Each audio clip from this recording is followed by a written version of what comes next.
This production is the result of painstaking and extensive research. You'll hear the testimony of many people from various disciplines, including those who can be described as whistleblowers. These are individuals who have spoken out or left a legacy of clues. In a 1959 report to the US House of Representatives, rocket engineer Wernher von Braun stated that manned orbit of the moon would not occur before 1969, and that a manned lunar landing would only follow years later. The NASA administrators and their contractors, North American Aviation, were firmly of the opinion that until at least the early 1970s, only unmanned instrumentation would be probing the lunar surface and its environment.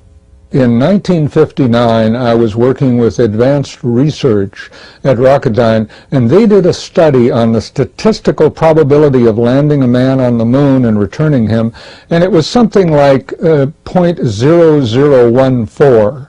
This was taking into account the Van Allen radiation belt, solar flares, micrometeorites, all of the numerous hazards that astronauts would encounter and the possibility of failure. So obviously, when I heard that in 1959, I pretty much got the idea that going to the moon was a real risky thing. Despite these and other expert opinions, 2 years later, President Kennedy officially set America on the road to the moon. Given the fully acknowledged relatively primitive state of 1960s technology, we are going to investigate the dramatic progress and the many claims made by the Apollo space program. I believe that this nation should commit itself to achieving the goal, before this decade is out, of landing a man on the moon and returning him safely to the Earth. No single space project in this period will be more impressive to mankind or more important for the long-range exploration of space. This program will show that real live astronauts were sent on the high-risk journey to the moon, but they were not the now famous named astronauts who in all probability never left Earth orbit. In this way, they avoided exposure to the hazardous and even lethal radiation of deep space by remaining below the zones of radiation that encircle Earth, and of course staying well within the Earth's magnetic field, which contributes to the protection of our planet. Even in our present state of technology at the dawn of this new millennium, potentially lethal radiation awaits all those who venture through the Van Allen radiation belts into deep space, whether they be en route to the moon, to Mars, or beyond. So did Neil Armstrong, Buzz Aldrin, Ed Mitchell, and their named comrades sacrifice their personal integrity on the altar of NASA's reputation? Did other unnamed astronauts sacrifice their lives? And if so, for what reason? Was it to cover for the fact that in the late 60s it was not possible to guarantee the safe return to Earth of the Apollo astronauts? Such a scenario would answer that inevitable question, why? And to justify the serious anomalies in the official record which this investigation reveals. Dr. Ian Crawford is a research astronomer for the Department of Physics and Astronomy at University College London. In our history, we've done a lot of things, but we have also done some things which are truly great, like building the pyramids, like building the cathedrals in medieval Europe, and like putting people on the moon in the 1960s. I mean, these were tremendous achievements for their time. Could it be the case that NASA publicly stated that it was doing things one way, when in fact plans were in place to proceed in a very different manner?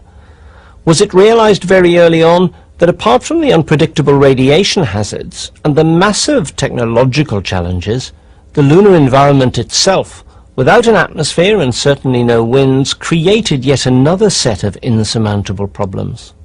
Maybe it'll, that's what it looks like, it's waving in a breeze.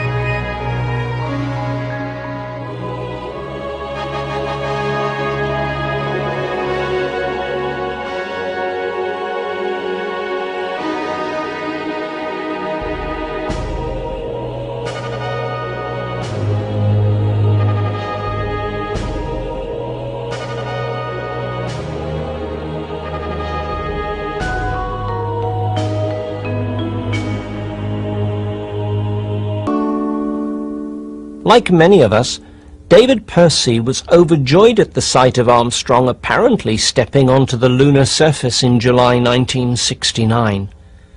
David is an award-winning film and television producer, as well as a professional photographer and associate of the Royal Photographic Society.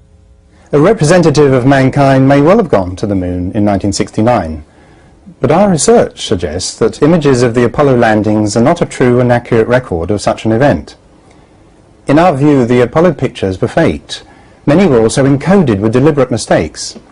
In the years following the Apollo missions, it became increasingly clear to us that there were also errors in the continuity between the live TV coverage and the still photographs. Many of the images are replete with inconsistencies and anomalies. These anomalies and errors may well have been deliberately introduced by whistleblowers. The view of co-author Mary Bennett and myself is that these whistleblowers were individuals deeply unhappy with the fraud they were perpetrating. They in all likelihood created the errors in the anticipation that one day these mistakes would be discovered and exposed. Now, back in the Apollo days, in order to record the original broadcast material for posterity, it had to be filmed off TV screens during the live enactment of each Apollo mission. Now, following the recently completed transfer of all that film onto videotape, it's now been possible to study this film in its entirety, something, incidentally, that relatively few people have done. And furthermore, there's added irony in the fact that new evidence suggests that the original broadcast material wasn't live at all, but actually consisted of pre-recorded video programming. We've come full circle. Talk us through an example or two of errors in continuity between the Apollo TV coverage and still photographs of the same event. A serious continuity error can be found in the last but one mission, Apollo 16 of 1972. Let's take a look at a clear discrepancy in the record. We've dubbed this the jump salute. When the astronaut reaches the peak of his jump, his colleague takes a snap with the Hasselblad stills camera. Let's ignore the reasons as to why such a small jump in the much reduced 1/6 gravity of the moon and continue instead with the discontinuities revealed by these images. This is the resulting Hasselblad photograph of that event. The most significant difference between these two images of the same action is that in a still photo there's a triangle of fabric that should be absolutely secure and motionless that has flapped up from the top of the plis, the personal life support system, as the astronaut jumps into the air. In the TV freeze frame we can see this triangular flap is correctly fastened and is therefore not visible. It's not flapped up. If it had done so, it would be very obvious in this rear view, the TV image. You can see the size and detail of the triangular flap from this view of the top of the plis. How could this part of the vital life support pack not be correctly fastened in place on a real Apollo situation on the moon? In any event, actions taking place simultaneously, such as TV and stills photography of the same event and the same time, must show the same detail. Both versions cannot be correct. In other words, this piece of TV footage and this still picture cannot possibly have been taken at the same time. This is, in our view, a designer continuity error that cannot have occurred by mistake. The triangular flap would have had to have been intentionally unfastened and hinged upwards and secured in an open position to be visible from the front, as is recorded in the still photograph. Our second example is from Apollo 11 on their way to the moon, when the craft is allegedly 130,000 miles away from the Earth. This anomalous sequence was also found by a fellow TV producer and Apollo researcher, Bart Sibrel. We're all familiar with the way X-ray pictures are clipped up for examination against the light box. Well, what I'm about to show you is a sequence with a large colour transparency of the Earth clipped up against the window. If I put right behind it, you can see that more clearly. And when it's clipped up against the window, it becomes illuminated by the light of the sun behind it. Okay, 11, we have a picture. We see the Earth right in the center of the screen, over. The astronauts are assured that F-22 is the correct exposure. Roger, Houston, Apollo 11. Calling in from about 130,000 miles out. And we'll zoom our camera in slowly. Here is what appears to be the Apollo 11 crew's view of the Earth across the blackness of space. Roger. But why did the choice be made to take this all-important first view of Earth from 130,000 miles out by standing well back, away from the window? Could you describe what you're looking at, over? Roger, you're seeing Earth as we see it at our left-hand window, just a little more than a half Earth. During the sequence, after the camera has zoomed in, surprisingly, something comes between the camera and the Earth, partly obscuring the view. Obviously, this could not happen if they were shooting directly out of the window. It would not then be possible for anything to get midway between the camera and the Earth. Central America. South America becomes invisible just off beyond the terminator or inside the shadow. And now in this wider view, there's also an interior light in the shot. How can that possibly happen? Well, in fact, all that we've just been looking at was televised live from the craft. But the camera was not looking out through the window at all. Had they been filming the real Earth from a position back from the window, it would be difficult to keep the subject well framed, as you can see from this illustration. The Earth in the far distance would be cut off by the window in the foreground when any movement of the camera occurred. We've ringed the edge of the window white for clarity. Remember, it was handheld. And if they had been filming the real Earth when zoomed in, the edge of the window would not be sharp. It would be out of focus like this and spoil the shot, because the focus would have been set at infinity. Far better to have gone right up to the window and filmed from there. It's floodlight. Returning to the sequence where we left off, when the lights have been switched on, the other window shade opened and the exposure adjusted, we can see astronaut Mike Collins. The left-hand window we've just been looking at is now overexposed, but as we get closer, we can see that something is indeed clipped in front of the window. Is it that window-size colour transparency of the Earth, with the sunlight glowing white behind it? It looks very much so. Why would they need to be videoing a picture of the Earth? Maybe a bigger f-stop might help.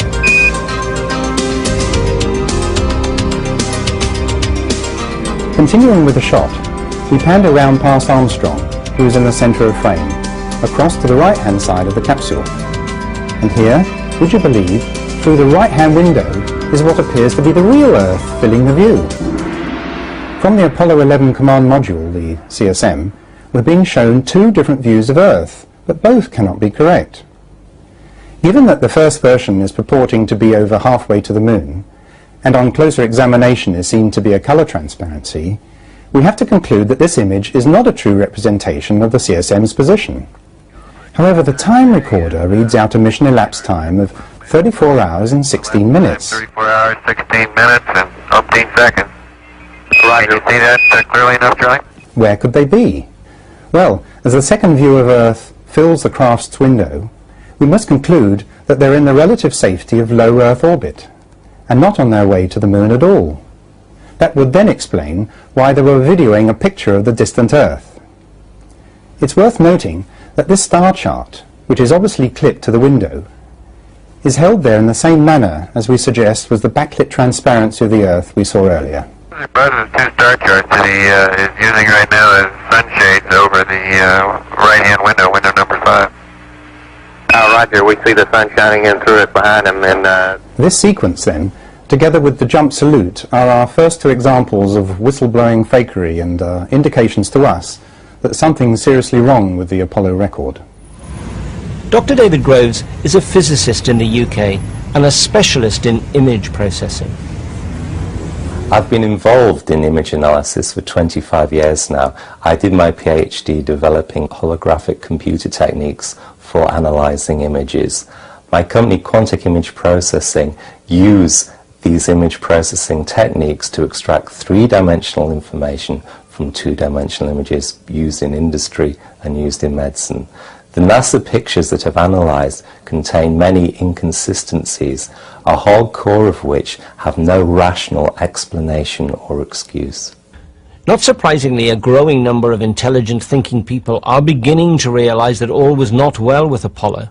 So why aren't professionals in the aerospace industry speaking out? What could be the reason for such reticence? Well, in fact, some have spoken out. Bill Wood lives in California. He is a highly qualified scientist with degrees in mathematics, physics and chemistry. He's been granted high security clearance for a number of top-secret US government projects. Wood has worked with many major contractors to the United States government, including McDonnell Douglas, and also with engineers employed on the Saturn V, the Apollo launch vehicle. For many years, Bill Wood has harboured suspicions regarding the authenticity of the Apollo record. I think that a lot of the people that I have had contact with in the aerospace industry want desperately to believe that this actually happened, because it's a source of pride that their profession contributed to an achievement like this. And then, of course, within the United States, we're all very proud that our country made this achievement. So there's a real reluctance to question anything that would destroy this lofty self-image. And particularly for the people who worked on the Apollo program, to many of them this was the most wonderful achievement that they ever produced during their entire life. And they would much rather think of it that way than to think that, like millions of other people, they were fooled into thinking they were working on something that was not genuine. I think the idea that the Apollo project was faked is demonstrably ridiculous. I think it can be demonstrated that this is the case from a large amount of evidence, both scientific and indeed just common sense.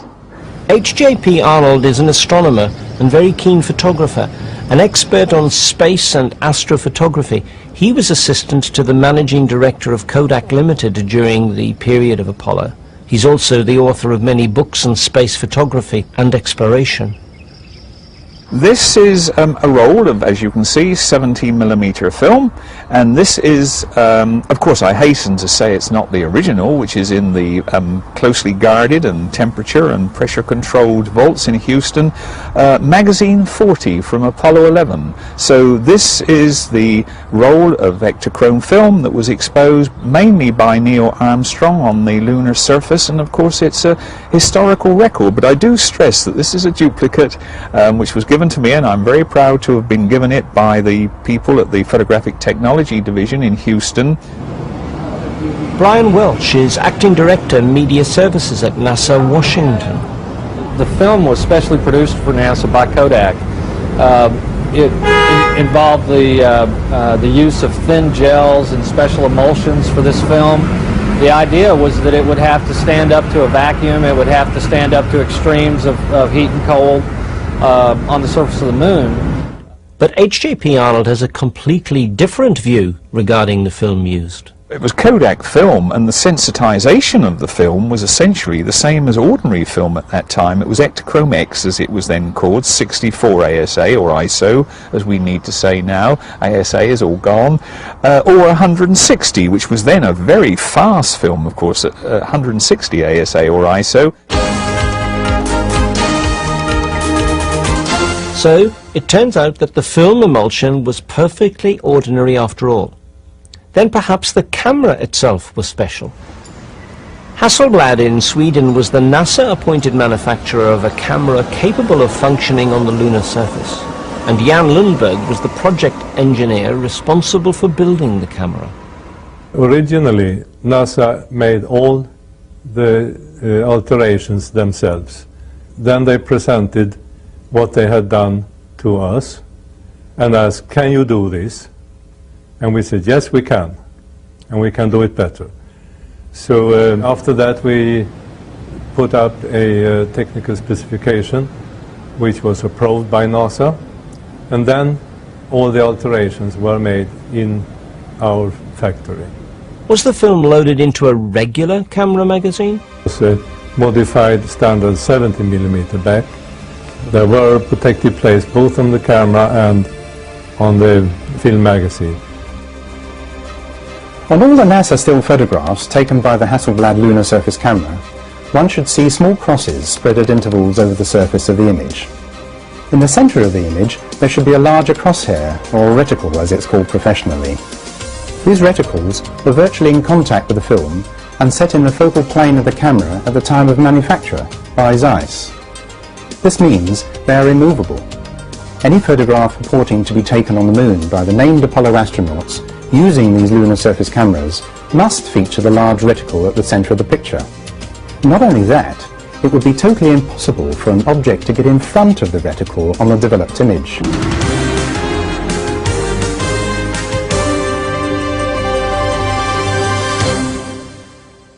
So what exactly are these reticles or crosshairs for? What do they do? They can measure this distance between the crosses and also determine if the film has curved, because then the crosses will be slightly dislocated. So what is NASA's opinion on the reason for the reticles? Those are there in those photographs in order to provide the engineers with the ability to measure distances.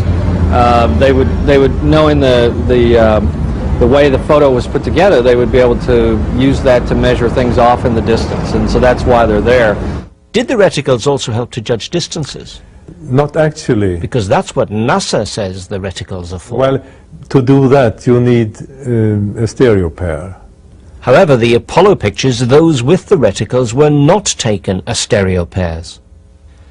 Let us now look at some further basic photographic principles and examine some more of the Apollo photographs to see what anomalies might come to light. In these Earth pictures of typical tree shadows, notice the parallel lines of shadow on the ground, and also that the shaded side of the trees is very dark, which does not allow for any visible detail. These points are both logical and unsurprising. Now compare the tree shadow pictures with this shot allegedly taken on the Moon. This is the designated landing site of Apollo 14. The area where the LEM is located is virtually flat.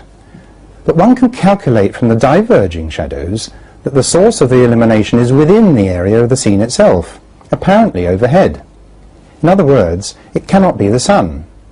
It's possible to work out exactly where the light source was positioned, because the shadows diverge from a point here, when in fact the shadows ought to be parallel.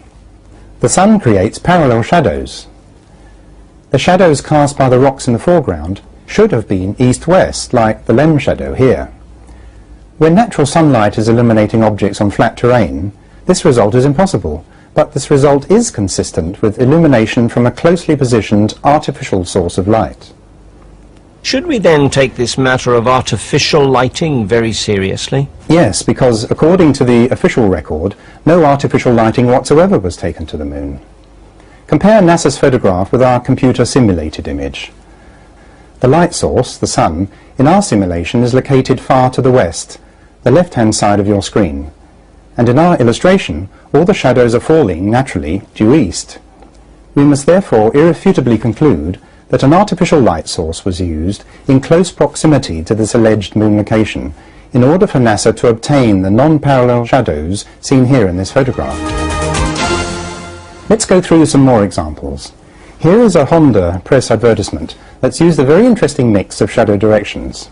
For the sake of argument, let us take it that the cars were the primary subject of the photograph, so they were the beneficiaries of the prime source of natural light, the Sun, and the very, very short shadows created by the cars themselves indicate that these were photographed near to midday.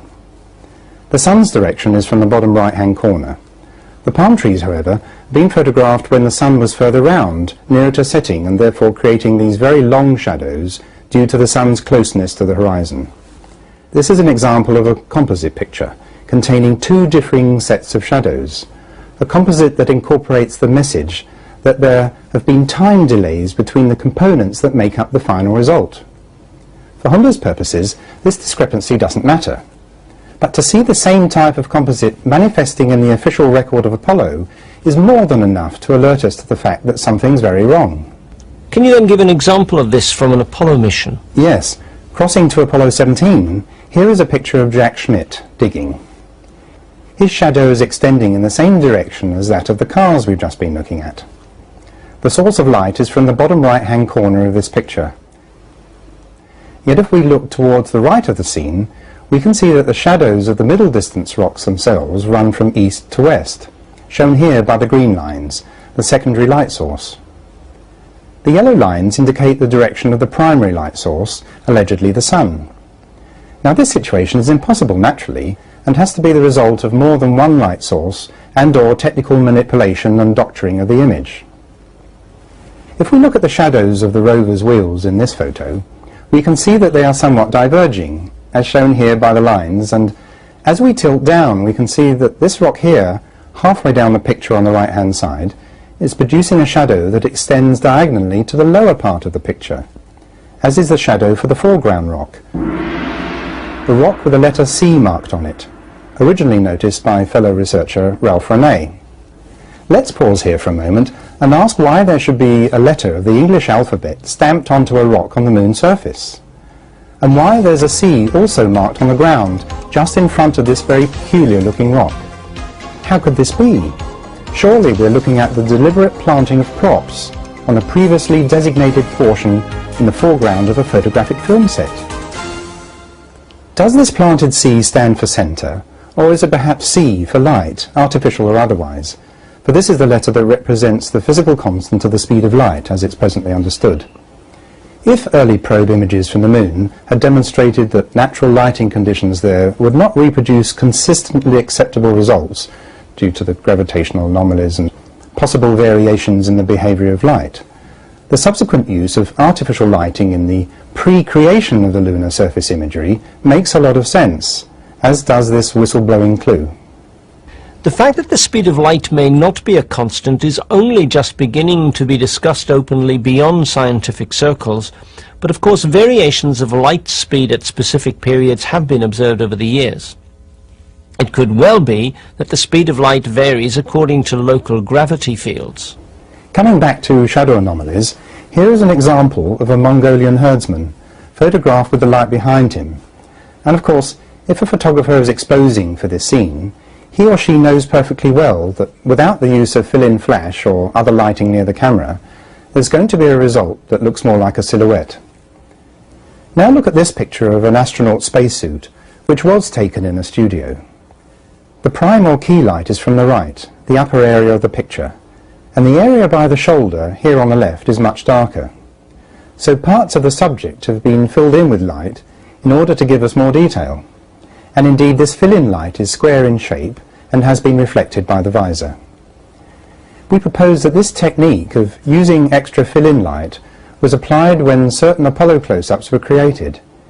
Here we have the Sun, allegedly the only lighting source available to all lunar photographers, directly behind the astronaut and directly behind the rover. And remembering our example of the Mongolian herdsman, with no extra lighting and no atmosphere to help diffuse the light and fill in the subject, we must expect the authentic lunar surface picture to look like this, with both the astronaut and the rover in silhouette. Yet in this NASA moon photograph, as published, we can see detail on the shadow side of the astronaut. To say this once more, such detail can only be revealed by the use of an additional light source. So we have to conclude that secondary lighting was used to create these alleged lunar surface pictures. Were any lights used in the lunar surface photographs? No. They had no extra light sources brought with them. At this point, let's consider some of the important initial imagery allegedly taken on the surface of the moon by the Apollo 11 astronauts. Another individual named Bill Wood, working at Goldstone Tracking Station in California, played an important role throughout Project Apollo in delivering the communication links to and from the spacecraft. What were conditions like on the lunar surface at the time of the Apollo 11 moonwalk, or EVA? And if it was so dark in the shadow of the lunar module, the LEM, did they, for instance, use a special low-light lens on the camera? Astronauts would go down the ladder essentially in deep shadow. They would only be illuminated by something reflecting off of, light reflecting off of something else. And I believe that they felt that they needed as much light gathering power as possible. That was the lens that was used on Apollo 11, the so-called night lens. If the Apollo 11 TV footage was taken using a night lens, then what about the still photographs? We have to ask how they produce such good results, because the stills camera was not specifically designed for low light conditions, and the camera was not fitted with a special night lens. In the moon, where you have no atmosphere, shadow is black and highlight is really violent highlight, so you have an enormous contrast problem. We're reliably informed, to emphasize this point again, that no extra lighting was taken to the moon. We've taken the TV coverage and intercut the relevant still pictures. Okay, your plus looks like it's clear and okay. The toads are about to come over the sill. This is the first of a sequence of photographs of Aldrin descending the ladder, taken by Neil Armstrong during Apollo 11. Now drop your bliss down. There you go, you're clear. A number of sources, as well as the many reference books on the subject, emphasise that the shadow side of the lens was in total darkness, and this fact is also confirmed by the TV coverage itself. You could call it designer gloom in comparison with the still photos. In this still picture sequence, Aldrin is apparently lit. In other words, an artificial light source has turned what would otherwise have been unusable, gloomy pictures into images of virtual studio-like quality. Visibility, as we've said before, is not too great.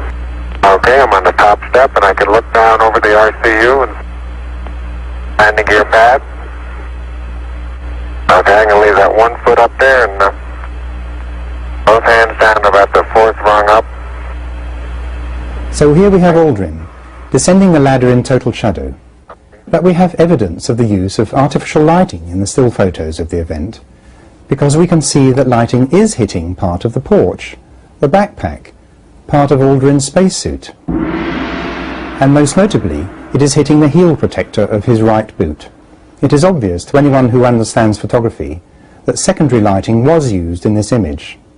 The reflectivity of the lunar surface, incidentally, is so low that it doesn't even manage to illuminate the rocks on the surface near to the ground. So we cannot accept the argument that the astronauts are beautifully lit even into the porch area of the LEM due to lunar surface reflectivity. I think the idea that the Apollo photographs were faked is extremely unlikely. I think you have to remember there were 6 successful manned Apollo landings. So the idea if something had gone wrong in the first one, then of course it would have been pretty simple to fix it for the other ones. The other thing you have to remember is although there are 2 or 3 perhaps really famous photographs from the Apollo project that most people are familiar with, really tens of thousands of photographic images were obtained from the surface of the moon during those missions. So the idea that they were all faked really seems pretty unlikely. And to be honest, it would be extremely difficult to fake those photographs because the environmental conditions on the moon are really different from the environmental conditions on the Earth, or even different from the environmental conditions you could easily duplicate in a studio. David Groves of Quantec Image Processing, using the technological resources at his command, has traced this secondary light source and been able to calculate exactly where an additional light was placed in relation to the camera. If you magnify the photograph and look at the boundary of the porch through which the astronaut is exiting, you can see a fine shadow line around the porch perimeter. This shadow line shows that you have a well-localized source of light to the right of the camera. Most interestingly, there is a hot spot on the heel protector of the astronaut's right-hand boot. This allows us to do some quantitative measurement. We had access to one of these boots with a heel protector from which we could measure very accurately the curvature of that heel protector. Knowing again the focal length of the camera lens, the position of that hotspot on the heel protector and the orientation of the boot in the photograph, we could determine the light path to that source of illumination. The light source is between 24 and 36 centimeters to the right of the camera, an ideal position for artificial lighting. So it's now been established beyond argument that an artificial light source was used. We even know where it was placed for the photography of this important sequence of Aldrin descending the ladder. At this point you might say, well, surely they can use extra lighting if they want to. What's wrong with that? According to NASA, the astronauts didn't take any lighting to the moon, and we can prove that there was no lighting. The TV coverage of this event demonstrates this fact. In the TV footage, we can see Armstrong standing at the foot of the ladder as Aldrin descends, supposedly taking the still photos, which are the official record of this event. Aldrin is in darkness. Aldrin is not lit. Yet the published still photo sequence clearly indicates the use of an artificial light source.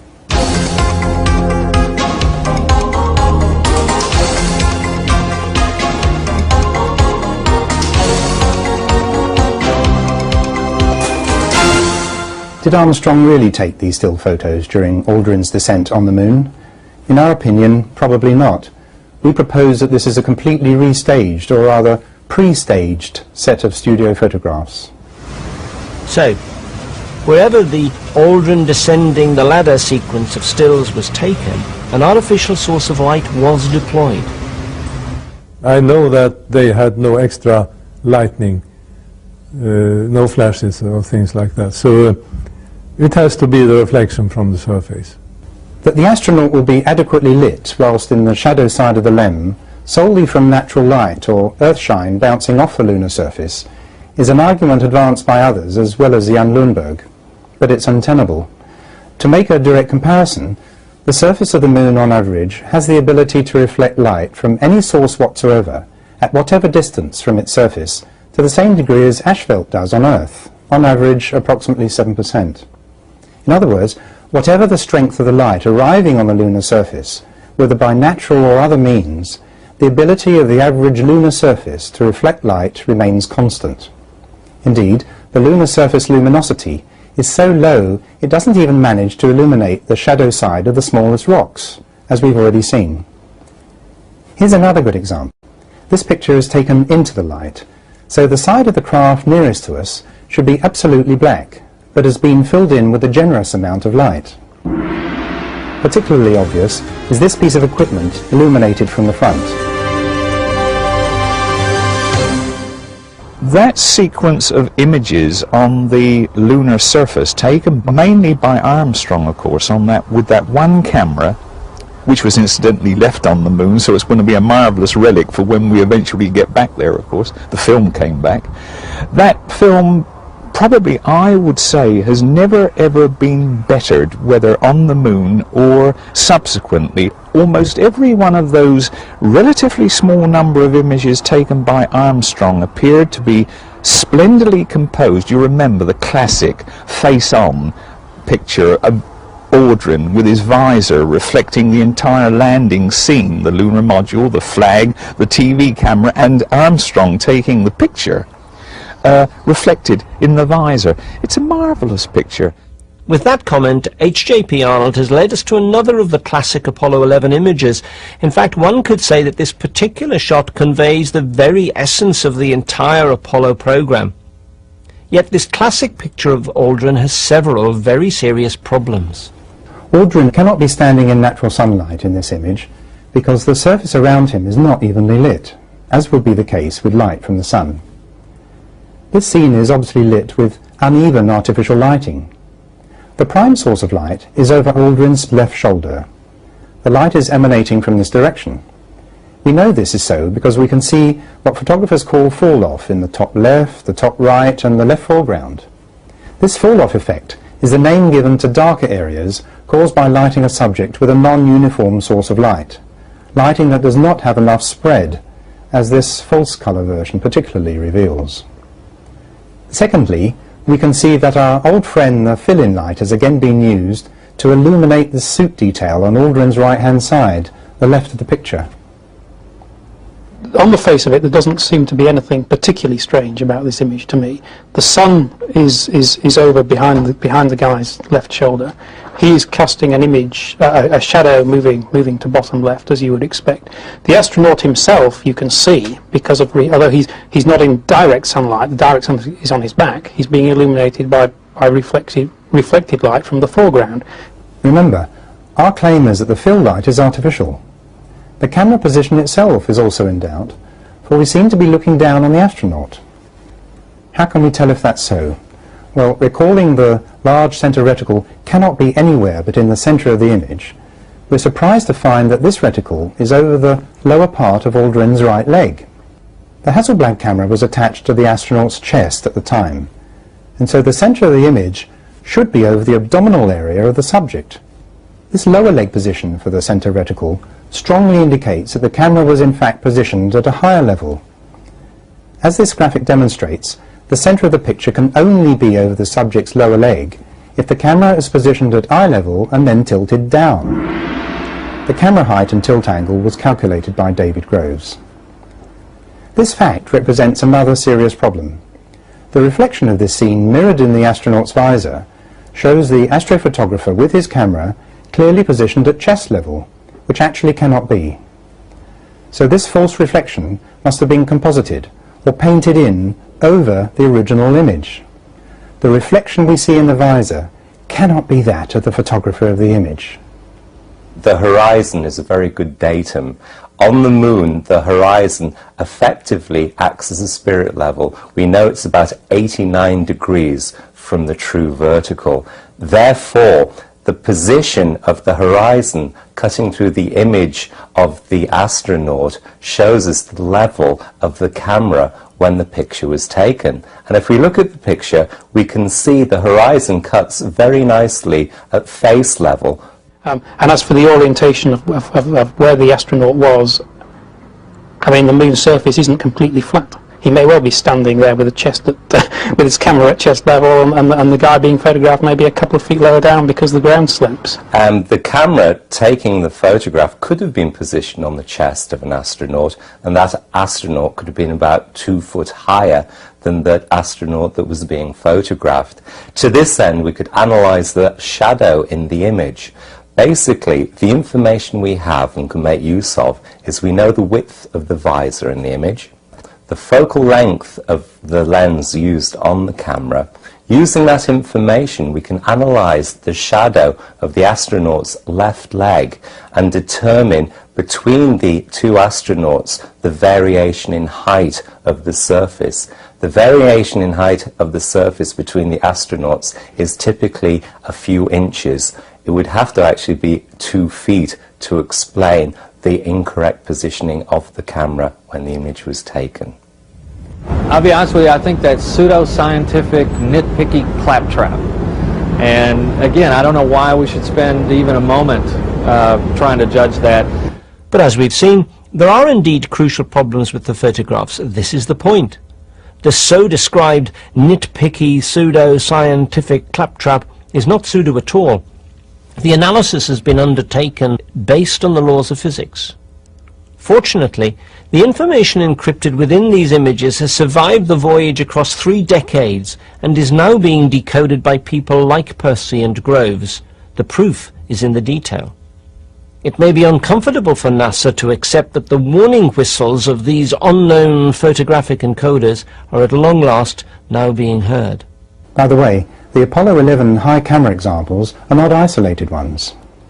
Here's a picture of Al Bean of Apollo 12, also taken from too high a camera position. The camera is looking down on the subject, belying the reflection in the visor. Notice the horizon passing right through the center of the visor. There are further examples from Apollo 11 where the camera position is even higher than that in the classic shot. Here we see Aldrin standing by the LEM with the horizon not cutting through his visor at all, but passing above the height of his helmet, indicating that the camera position was even higher than that of the picture of Al Bean and the classic photograph itself. Some people have said perhaps they retouched the pictures to bring up the detail of the astronauts, but any retouching of images cannot apply to Apollo 11 pictures. We've examined a duplicate or copy of the roll of film from magazine 40 that purports to come from Armstrong's camera. It's a roll with well over 100 coloured images. Retouched or publicity pictures cannot get into a continuous roll of film. So none of these images can have been retouched unless they've been collectively rephotographed onto a continuous roll under entirely different technical conditions than we've been led to believe. So what does Hasselblad have to say about this classic Aldrin picture? Does it look to Jan Lundberg as though the subject was lit? Yes, it seems like he's standing in the spotlight. And I can't explain that. That escapes me. Why? So maybe you have to find Armstrong and ask him. The most compelling piece of evidence in this photograph is not the measurements of the height of the camera, but the reticles, the little crosses that are superimposed on the image at the time the photograph is taken. The largest reticle appears at the center. That central position is fixed in the camera. It cannot move. You have to have, with an image it hasn't been interfered with in any way, that reticule appearing in the center of the image. If we look at this famous photograph, we can see the central reticule towards the bottom of the astronaut's right leg. This is significantly offset from the center of the image. This cannot occur in that position unless the photograph has been copied and reframed.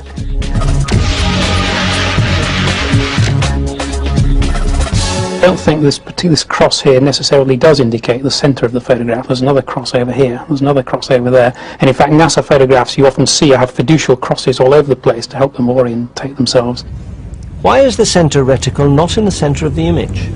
The exact answer to the question is I don't really know and haven't even bothered to go find out. And the reason is this is 30-year-old stuff. We mounted this expedition, the expeditions to the moon, almost 30 years ago. And frankly, you know, I had a chance to look over the points that this person was making. I didn't understand them. I don't understand why we should spend the time to go off and do the research to look up, to prove to people that we went to the moon. The fact of the matter is we did go to the moon. While noting that Brian Welch referred to one single expedition to the moon and then corrected himself, it's interesting that NASA, via its media representative, declares itself not accountable to the public for its actions. This despite the fact that NASA went to the moon for all mankind.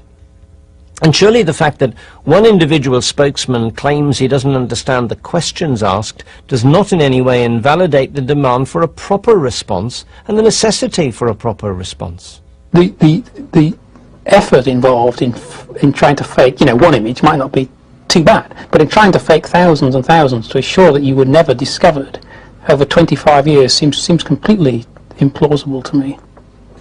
It seems a bizarre thing to question something that is so demonstrably part of history just by trying to interpret 2 or 3 photographs when the project was so much deeper than that and affected so many people in, you know, so many ways. This establishment view, albeit not held by everyone, misses the point entirely and is not a reason for ignoring these disturbing findings.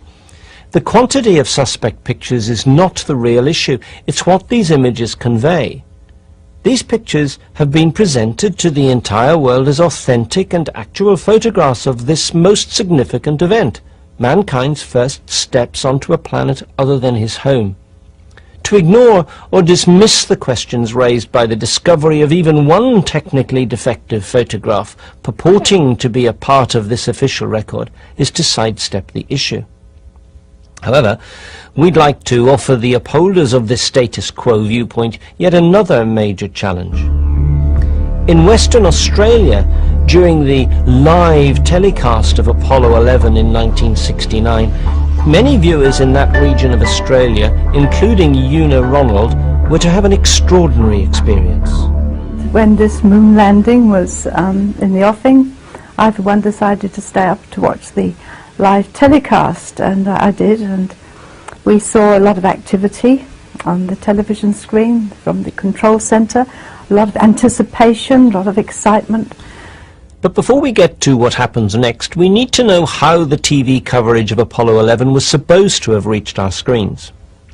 Just shortly before Armstrong stepped on the moon, you can actually see the switch take place where it goes from this stark black and white to a little better.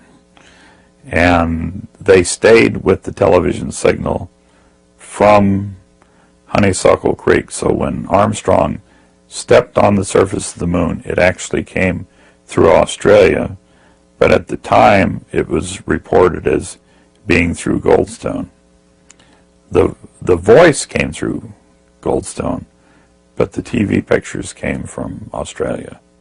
It appears that correct information was apparently withheld at the time as to what was supposed to be happening with Apollo 11's reception.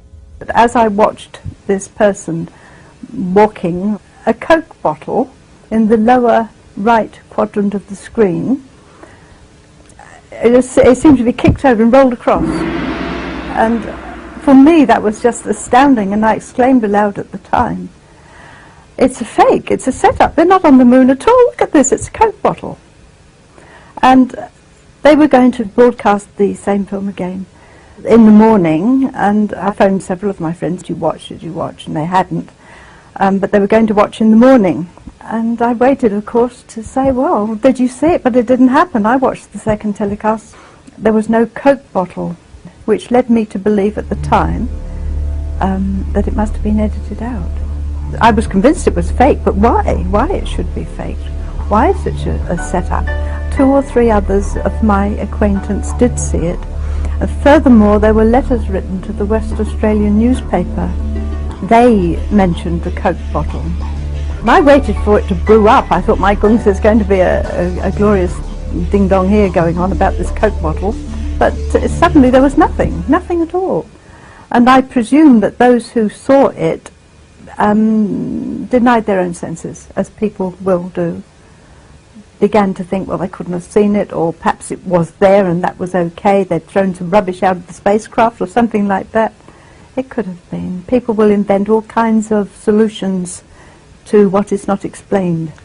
What Una Ronald and her friends did not know was that Western Australia was a special case concerning the reception of the initial Apollo images. Contrary to the procedure for that continent set up by Honeysuckle Creek and Parkes, together with NASA and Australian TV, the Apollo 11 images were neither sent directly to Western Australia via satellite, nor was there a broadband link from Sydney in 1969. These images had to be sent over to Perth from Sydney by other means and then retransmitted locally. So for an engineer in the loop, aware of the hoaxed live TV coverage, there was motive for adding further additions to the scene. Moreover, here was an opportunity for someone in the know to manipulate the material before transmission across Western Australia. Bill Kaysing is a science writer and was head of technical publications in the Propulsion Field Labs in California from 1956 to 1963. He was employed by Rocketdyne, contractors to NASA, who built the Saturn V rocket and the command and service module. I was very much in on testing and edited and wrote technical reports on testing and, of course, witness tests. So what is Bill Kaysing's view of what actually happened during Apollo? As I see it, NASA and other connected agencies knew that they couldn't get to the moon and back. All right, they had to simulate it. So to do this, they went to, say, agencies like ARPA, Advanced Research Projects Agency in Massachusetts. They're connected with the Massachusetts Institute of Technology. I have worked for ARPA, and I know that they have the highest level scientists. So NASA and NSA and other assorted agencies went to MIT and said, okay, this is a super secret project, tell us how we can simulate it. To create a simulation is really not all that difficult, because if all the input comes from NASA and goes to NASA, and you knew that was the case, all Apollo communications were handled from and to NASA, so they had complete control. Once the astronauts had been launched, it was no longer possible to verify the authenticity of any communication. In the case of major news stories here on Earth, journalists witness and comment on news events, and reports have to be confirmed before going to press. The Apollo communication links were controlled by none other than NASA itself. In these circumstances, how could we know for sure that the images from NASA were those of events that were actually occurring at that moment? Given the unique distribution method reserved for this region of Australia, was that Coke bottle incident a very discreet marker on the official record, a blow on the whistle that at the time would go undetected by Houston?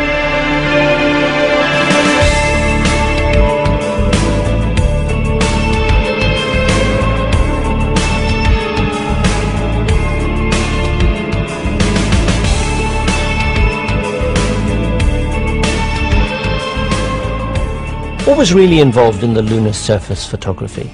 How would the Apollo pictures be taken by the astrophotographers? Typically, they either had a table of settings for certain subjects at certain sun angles, or it was usually presented as a wheel or a circle, a clock face if you like, where for a given shutter speed they would have a series of apertures around the sides of the dial instead of 1, 2, 3 o'clock, etc.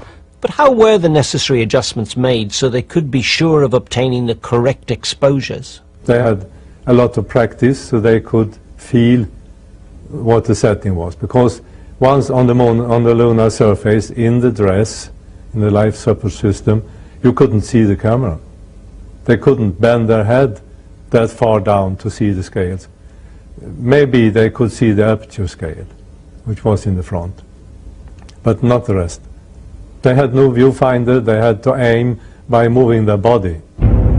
They had to effectively guess where they were pointing the camera, but since they were using a wide-angle lens on the lunar surface, it wasn't really too much of a guess, because broadly pointing the camera fixed to their chest in the direction they would encompass the subject in which they were interested. I'm going to run off a couple, John. Okay. I'm going to run off a couple, John. Okay. Where the sun is shining on what they want to see. Houston has that field of view. Our own research has ascertained that composing pictures under these conditions and getting the camera pointing in the right direction isn't actually that easy. Neil, this is Houston. The field of view is okay. We'd like you to aim it a little bit more to the right, over. Here, the TV camera couldn't be lined up on the Apollo 11 LEM without assistance from base. Okay, that's all the cable. Even with Houston's essential guidance, lining up the camera is obviously very difficult to achieve. I'll start working on the shoulder. A little bit too much to the right. Can you bring it back left about 4 or 5 degrees?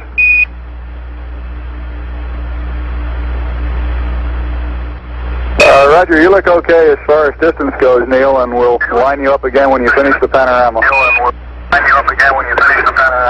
You're going too fast on the panorama sweep. You're going to have to stop for a final orientation. We'd like it to come left about 5 degrees, over. So we wonder how they managed to take such good, well-composed, studio-quality pictures using the Lunar Hasselblad without a viewfinder and without Houston to guide them when lining up the camera.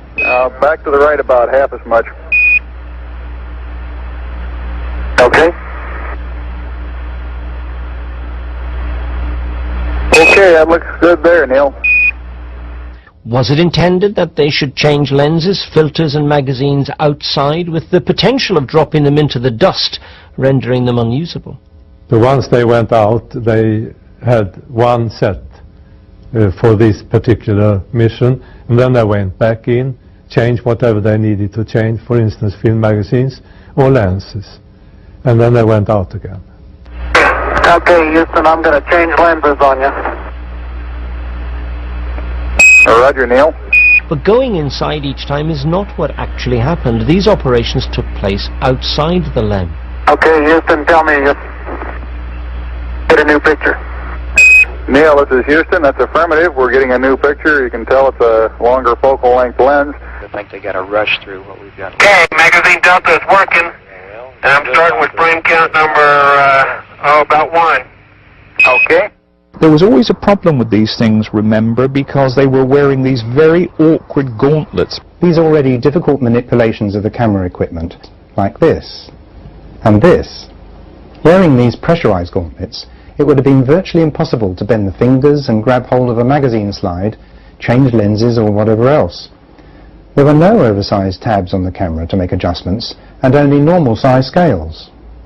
The gloves were built that they couldn't grip anything smaller than about an inch. They had very bad feeling on the fingertips. Were these thimble-tipped pressurized gloves or other gauntlets actually the ones used? In the TV footage, these gauntlets looked totally unpressurized and more like sturdy gardening gloves. Using unpressurized gardening-type gloves would explain how the astronauts in the TV coverage managed to manipulate the Hasselblad and imaging equipment. And even supposing that their gloved fingers dealt efficiently with these technicalities, remembering that the Apollo 11 moonwalk was very brief and that the Hasselblad actually had no viewfinder, how did they manage to get such professionally composed pictures? Pictures that resemble the classic pack shots we see created by the top advertising agencies. Here we're into the realms of the seeing eye.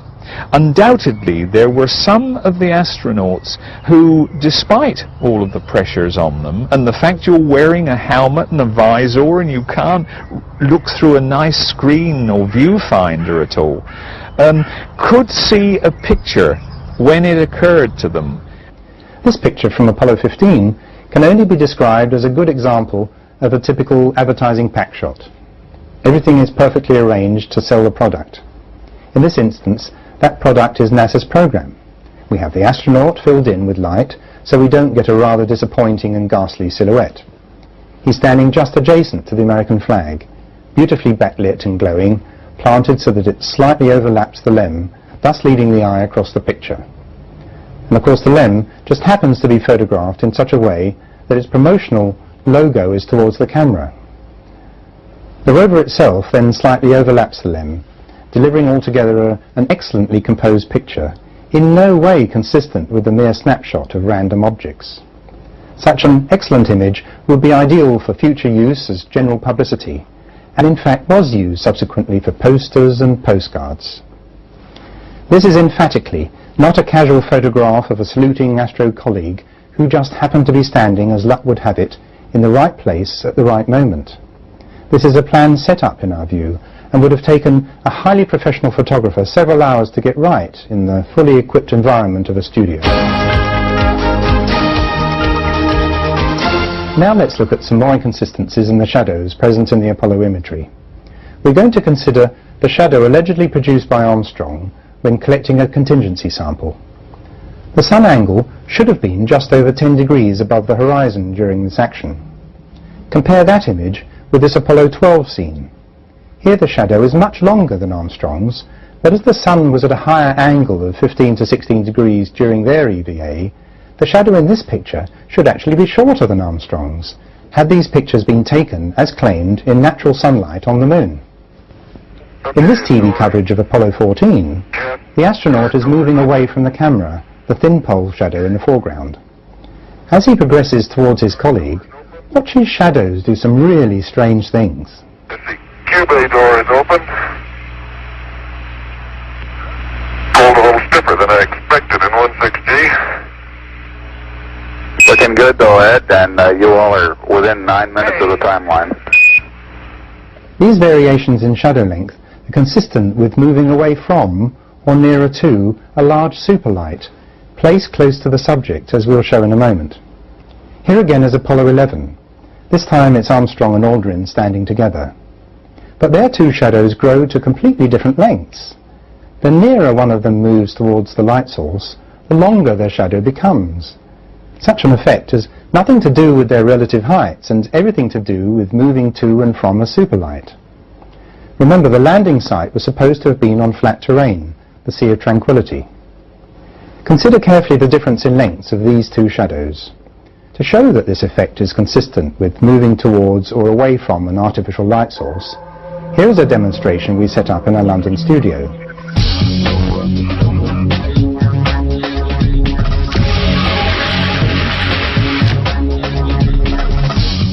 This increase in shadow length cannot occur in natural sunlight on a flat surface.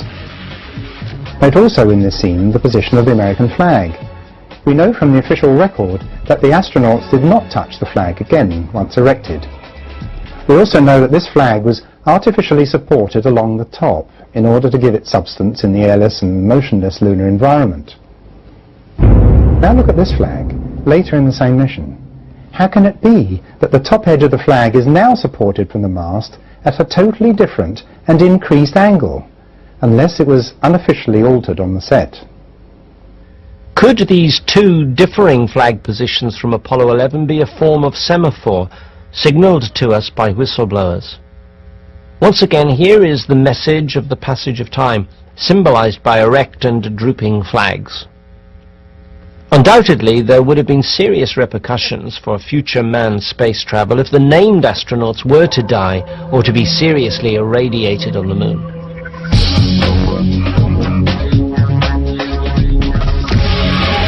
Discontinuity involving flag setups wasn't restricted to Apollo 11. As you can see in this footage from Apollo 16, the US flag is being taken out of the LEM before the TV camera pans around to the right to follow the astronaut as he proceeds to the site chosen for the all-important erection of the flag. As the camera continues its pan round to the right, we should expect to see the astronaut fixing the pole into the ground, and adjusting the stiffened flag to its most attractive angle. However, when we get there, the flag has already been planted, and the astronaut is leaving the scene. You can see his shadow in the bottom right as he departs from the frame. Truly a giant leap for all mankind, for in order to carry out this task, the astronaut has had to arrive at the location, select the most likely soft spot in a totally unknown surface, hammer in the lower part of the flag mast, insert the upper part of the mast and its attached flag, perhaps adjust the folds, and only then remove himself from the scene. All this while wearing the most cumbersome of gear, a pressurized spacesuit and the PLIS, the life-supporting backpack. According to this piece of footage, Apollo 16 achieved this list of things to do in a mere 69 seconds. A mere 69 seconds. This is the setting for the famous jump salute we analysed previously, with its designer continuity error.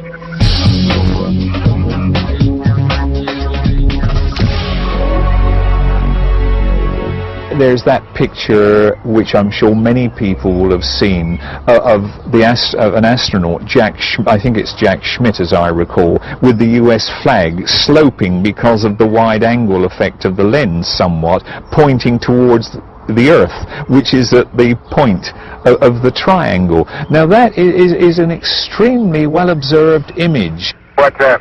I want to get the Earth. Oh, okay. Let me get over on this side.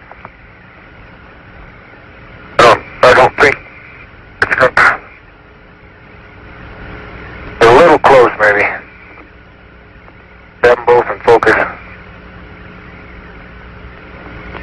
That might do it. This picture is supposedly the outcome, the instant when the camera clicked. Remembering that there was no viewfinder, how was the photographer sure of including the Earth, the essential element in this photo? But that is not our prime gripe with this example. The flag itself is the giveaway. The loudest whistleblow is in the manner in which the flag's been adjusted. We can see quite clearly in this still image that the edge of the US flag is billowing positive, that is, bulging towards the stills camera. And therefore, the edge of the flag should be billowing negative or bulging away from the TV camera. Yet when we view the TV coverage, this flag is billowing positive, towards the TV camera. Now that situation cannot be correct. It's a demonstration that this flag has been adjusted between the creation of the TV sequence and the still session. As no such adjustment has been recorded for posterity by the eyewitness TV camera, we can only conclude from the evidence that the TV coverage and photographic pictures recording this single event from Apollo 17 were actually imaged at different times, before and after.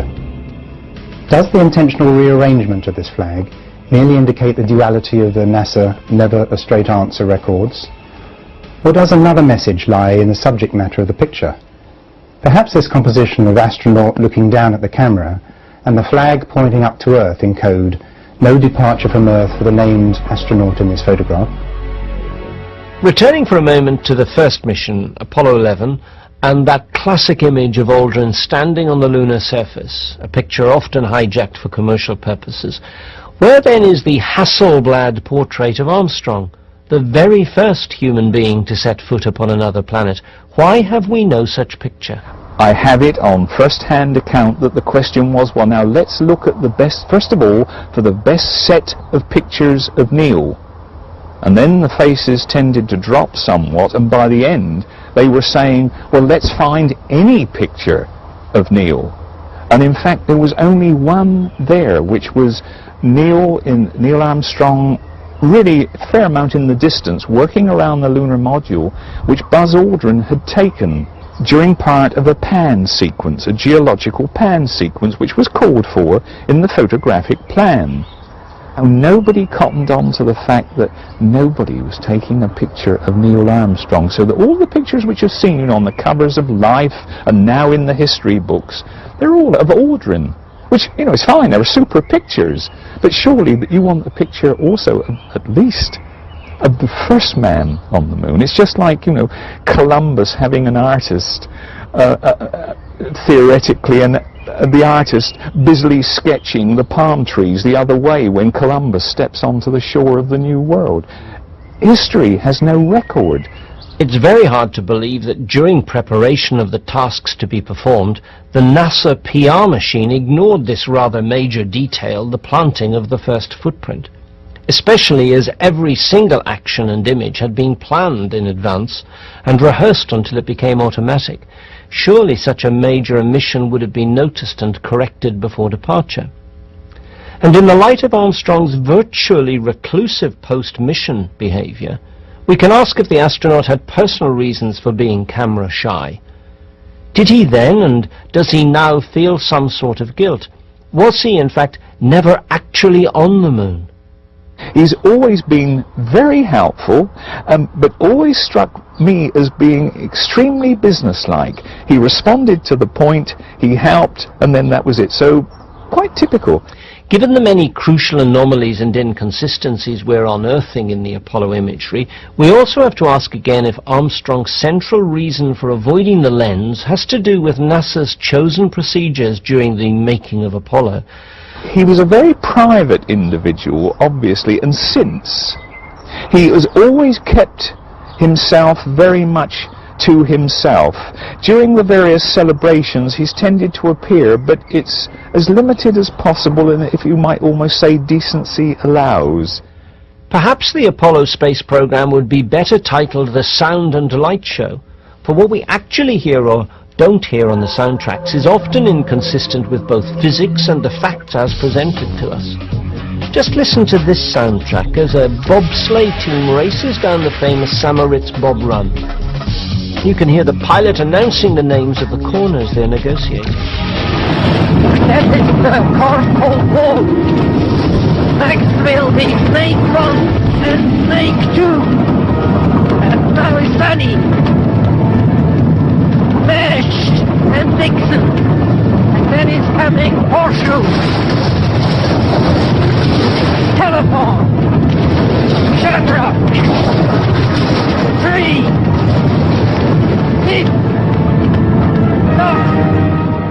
This is hugely exciting to listen to. We feel that we're virtually inside the bobsleigh with the team.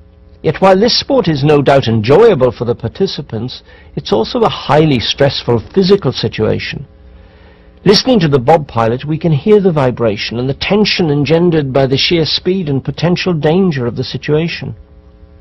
Now let's listen to the two Apollo 11 astronauts landing on another planet for the first time in history. Feet, 3.5 down, 9 forward. Okay, 75 feet. Car's looking good, down a half. 6 forward. 30 seconds. Lights on, forward. Forward. 40 feet, down 2.5. Picking up some dust. Straight shadow. 4 forward, drifting to the right a little. Contact light. These intrepid men in their lunar module flying machine were virtually sitting on top of its descent engine, which was roaring away, producing up to 10,000 pounds of thrust and burning at a temperature of 5,000 degrees Fahrenheit. We also know there was air inside the LEM.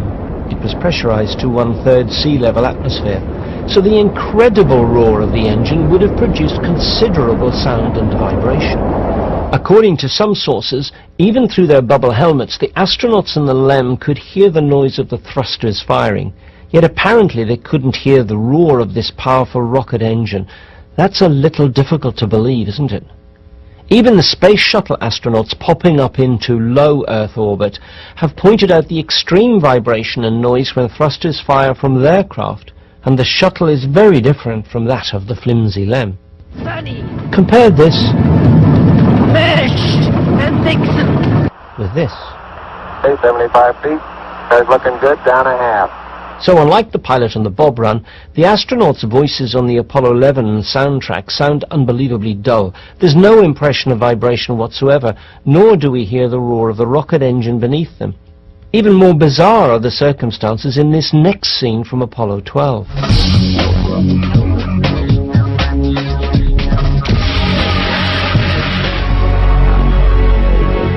Just before these astronauts touched down, they were apparently able to film the Surveyor 3 craft that had landed at that same site in April '67.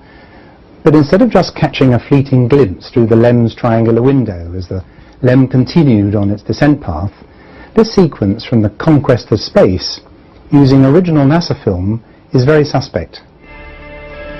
This result is wholly consistent with imagery that could only be taken with a specially mounted camera capable of considerable lateral panning capacity.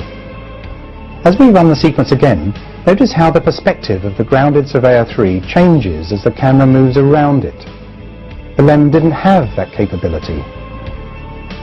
To obtain such a shot would actually need a special camera mount to give plenty of sideways movement, while the craft, such as a helicopter with the door removed, maintained level flight.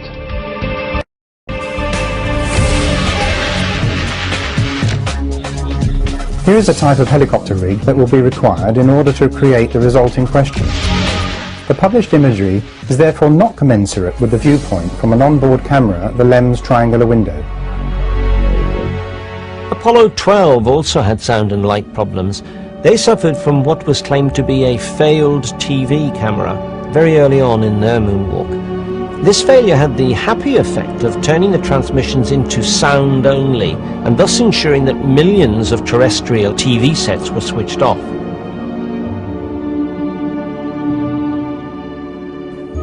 This is what viewers saw prior to the TV camera failure. By the way, here might be a blow on the whistle concerning the lighting at the time. Well, that sun's bright, that's just like somebody shining a spotlight in your hand. It really is. It's just like somebody's got a super bright spotlight in it. And then a reference to the TV camera. Now, see, I'm doing some useful work like getting that TV camera going. Okay, good idea. Okay, Houston, I'm going to move the TV camera now. As the TV camera is moved, we can see that it is functioning, because the light source has generated lens flare. The camera is being moved around pretty rapidly, and we can see it is picking up flare and strange striations into the lens, which is allegedly the point to which the camera is supposed to have failed. There it is. And here is a clip from an official NASA documentary relating to this incident. Set to watch the moonwalk on TV, controllers were frustrated when the solar rays destroyed the camera. So according to NASA, the solar rays destroyed the Apollo 12's TV camera.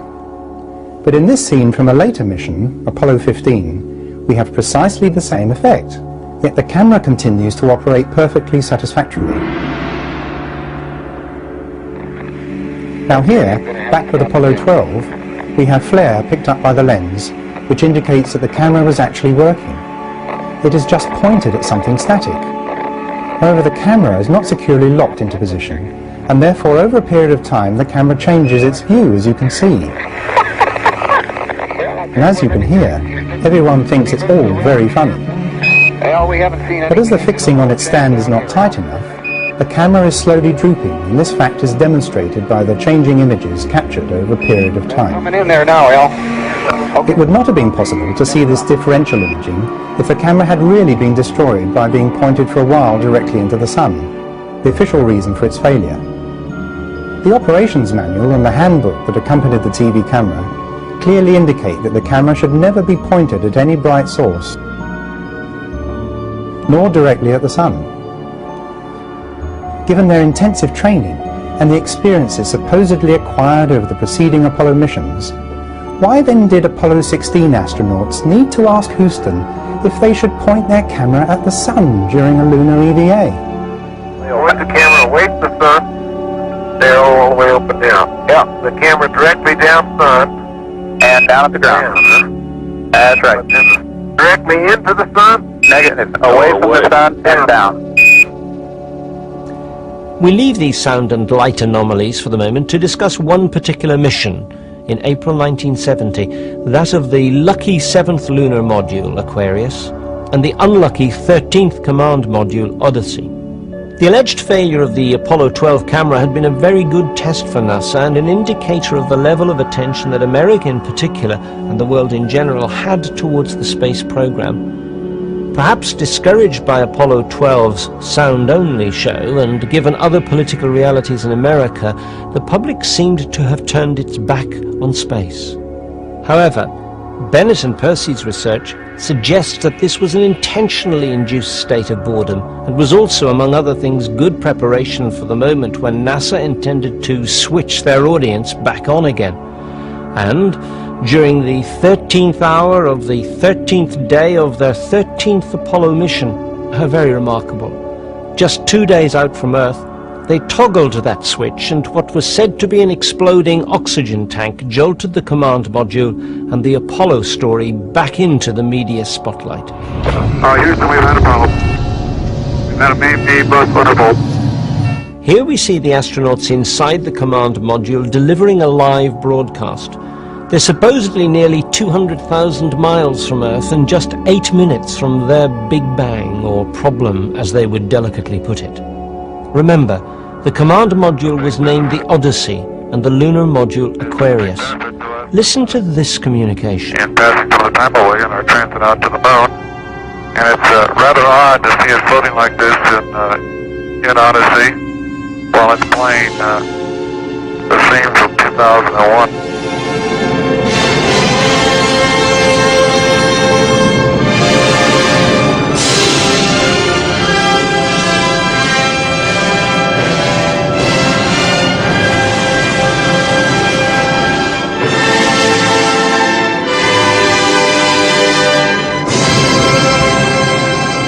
So shortly before the astronauts signed off, the music used in the film 2001: A Space Odyssey was playing in the command module. It's rather odd to see it floating like this in Odyssey. In that last comment, the astronaut emphasized the word odd for us. And just how apposite was it that moments before the explosion and the enforced extracurricular use of the LEM Aquarius, he takes the trouble to mention their sign-off song, a song from the musical Hair, in which the words, "This is the dawning of the age of Aquarius" figure. Not to mention when the moon was in the 7th house. Who exactly is blowing the whistle now? And of course the tapes would be complete without Aquarius.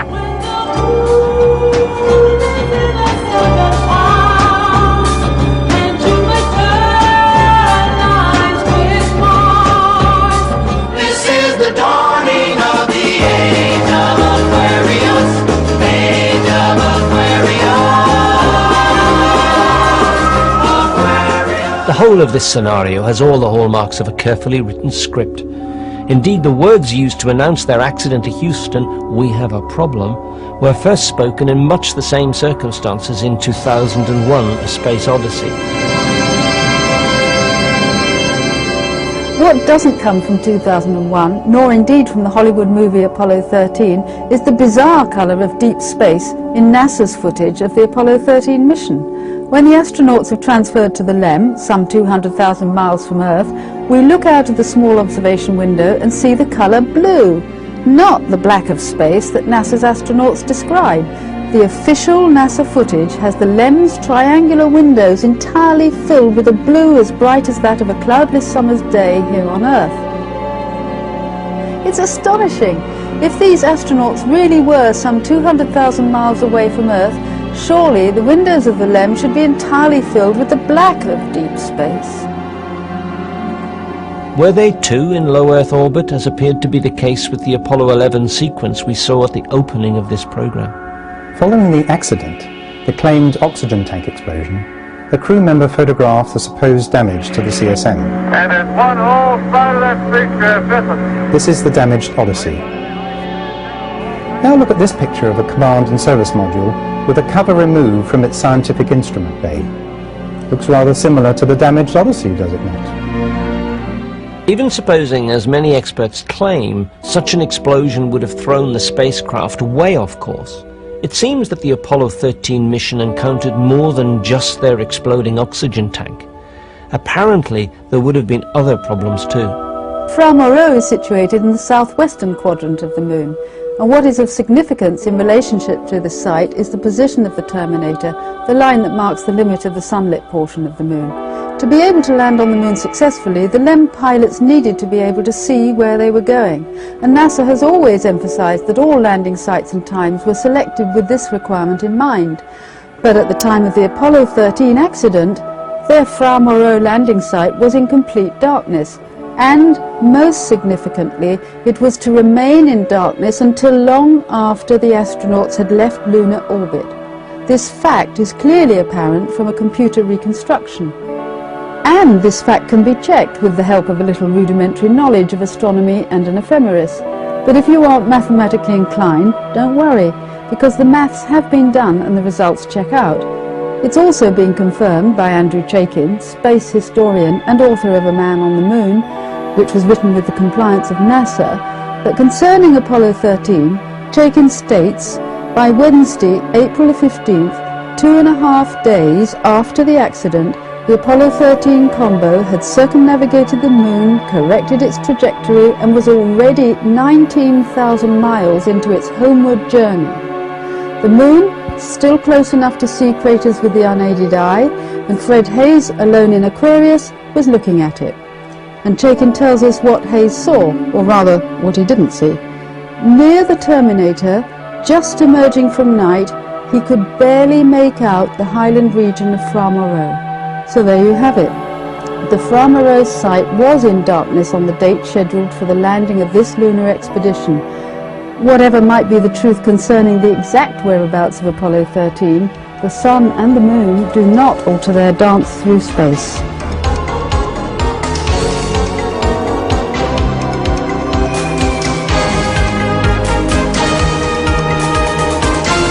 These examples are only just a few of the anomalies that researchers Bennett and Percy have discovered concerning Apollo 13. However, the sample shown is already enough to enable us to further see that something's very wrong with this mission in particular, and the Apollo space program in general. We certainly have to conclude that the official data concerning this mission is unreliable. The author's opinion is that Apollo 13 was never designed as a mission to actually land, but as an exercise in space rescue systems, an exercise held principally for the education and the benefit of both crew and mission control, while still fulfilling an integral part of the overall space program objectives. While these researchers consider that most operatives at Houston and their contractors were ignorant of the detail, they suspect that, somewhat obviously, the astronauts themselves were fully aware of their location, in low Earth orbit and nowhere near the Moon. As we know exactly where the Terminator was during the mission, why, in the NASA-approved Hollywood movie version of Apollo 13, which featured Tom Hanks, why do the astronauts declare themselves able to see their landing site at Fra Mauro when approaching the Moon on Tuesday, the 14th of April? As we know, it was in complete darkness, so they're apparently pretty clever. But they do better than that. They are then able to spot, within the next 13 seconds, two other sites, Tsiolkovsky Crater and Mare Imbrium, in that order. Look, it's Fra Mauro. I can see our landing site. Wow. Look at the Tsiolkovsky Crater. I can't believe how bright the ejecta blanket is. It's like snow. It's beautiful. It's Mare Imbrium to the north. They must have had X-ray vision, for this observation is a physical impossibility. How could they be flying over the dark, far side of the Moon and see Fra Mauro in darkness on the near side? And while the Sea of Tsiolkovsky was on the sunlit portion of the far side, it was well over 1,000 miles away. Then again, Mare Imbrium, on the near side, was mostly in darkness and again hidden from their view. So now, as we run that sequence again, note the trajectory of the spacecraft in relationship to the Moon. Look, it's Fra Mauro. I can see our landing site. Wow. Look at the Tsiolkovsky Crater. I can't believe how bright the ejecta blanket is. It's like snow. It's beautiful. It's Mare Imbrium to the north. So here we have even more inaccuracies in the movie account of the Apollo 13 flight. However, as a method of discouraging investment in long-term manned space travel, this space drama could hardly be faulted. Indeed, this accident was later heralded by certain astronauts and other personnel as the reason for NASA's curtailment and eventual abandonment of manned deep space flight.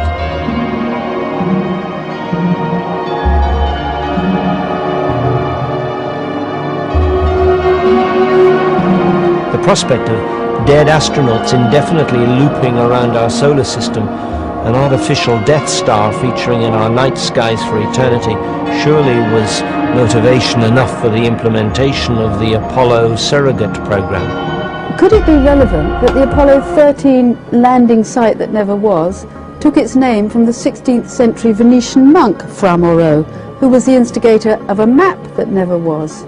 Fra, or Brother Mauro, was also cartographer to the court of Venice, and at one time he set about producing the perfect map of creation without removing himself from his cell. He apparently achieved this feat by collating the tales that travellers brought to him, yet no trace of his map has ever been found. There's only his journal of this experience, which was discovered on a Venetian island by author James Cohen, who then translated it into English. This adventure in mind mapping raises important questions concerning the links between representation and imagination, and even the nature of reality itself. Cohen found that Fra Mauro's thoughts revealed themselves gradually as an unfolding guessing game, and that the Venetian monk liked to derive meaning from the perfect use of mystery, and thus each place he evoked became a symbol. We wonder what exactly the Fra Mauro site symbolized for those in the know at NASA. But Cohen's book on Fra Mauro is apparently a hybrid of history and fiction, and as such, it fits perfectly with our view of NASA's well-scripted Apollo program. And with this pause for the consideration of artistic license over, we return now to more analysis of the Apollo mission images and shadow inconsistencies. Resuming with Apollo 14, here's another one of those shots of an astronaut descending the ladder. The shadow side of the limb has been filled with light in the same way as that of the Apollo 11 limb during Aldrin's exit. Is this for real, or is this being simulated on a film set? All kinds of freebies in today's simulation. Roger, we got the boys in the back room working overtime. This terrain where these Apollo 15 astronauts are standing is virtually flat. Then, note that the shadow here is somewhat similar in length to the astronaut's height. But, as we all know, shadows really make a difference up here. Yes, they certainly do. So as we move to this next scene, during the same mission on similar terrain, the shadow length should not be any different to the previous shot. However, we can see that the astronaut's shadow length is now considerably longer than his equivalent height. Such anomalies, in our view, are once again due to the presence of a large artificial light source that is not always positioned at the same height. We have found irrefutable evidence of just such a large light source in some of these images. Whether inadvertently or intentionally, we can see evidence of a large source mirrored in the astronauts' gold outer visors. This is how an artificial superlight might have been assembled, comprising a large number of individual light panels creating a single ultra-powerful source and generating one shadow. Not unlike the makeup of stadium lights, only very, very much larger. Remember, the Shea Stadium in New York had powerful lighting back in the 1960s. Here you can see a very large reflection of a large superlight in a convex gold helmet visor. It is still large despite the fact that the camera is some distance away. Now, a convex, that is an outwardly curved surface, always considerably reduces the size of whatever's being reflected. If this large bright reflection were the sun, given its distance from the subject, it would be barely visible when reflected in a visor, nothing more than a tiny pinprick of light. Yet in many cases, these convex visors are reflecting a very large light, which indicates the use of a huge artificial light source. Let's compare these images depicting the large light reflections with this picture of a space shuttle astronaut during an EVA. The space shuttle operates at a distance a mere few hundred miles above the Earth. Although this photo was taken close up, we can see the sun reflected in the visor is nothing more than a pin source of light. And another example, this is an EVA during a Gemini mission. We can only conclude that the large reflections in these Apollo images really are telltale evidence that artificial superlights were used to illuminate these alleged lunar scenes. So it would appear that the Apollo images reflect the circumstances surrounding the taking of such pictures, and this means that an artificial superlight appears to have been used for the recording of Live on the Moon TV coverage, as well as the photography. Again, we must ask ourselves if attempting to pass off this reflected light source as the sun is a sign of arrogance, or were the photographers blowing a very clear whistle? Did your alleged whistleblowers get away with all of this, right under NASA's nose? And why hasn't all this been noticed before now? Well, if you're not suspecting foul play, you're not alerted to the need for proof of foul play. As Hitler said, the bigger the lie, the easier it is for people to believe it. The authority of NASA was enough for us all to accept its images as the truthful depiction of the exploration of the moon in 1969. Because these visors just had to reflect the sun, didn't they? Now let's examine a hypothesis that is seemingly ridiculous. Could the entirety of the Apollo images have been created in the controlled environment of interior or exterior studio sets? As the sheer magnitude of achieving such a task without being discovered or denounced would appear to be beyond the bounds of possibility, most people are quick to laugh this hypothesis off as an example of conspiracy theory run amok. Yet before we dismiss it so readily, let's remember that it's initially easier to dismiss outrageous ideas even if they should eventually be proven correct. Simply because we might not want to face up to uncomfortable truths, and because to acknowledge that truth would make us look complete fools.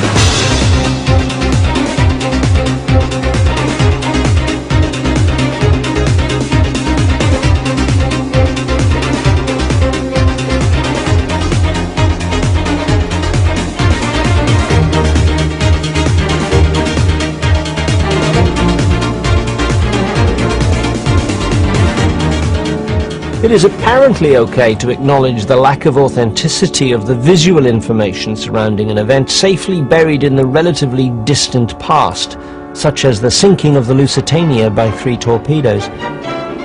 This event, which had the effect of bringing America into the First World War, happened out of sight of a British newsreel camera. But that detail didn't stop the media creating a fake scene, shot on a London pond, and presenting the result to the public as the authentic coverage of that incident.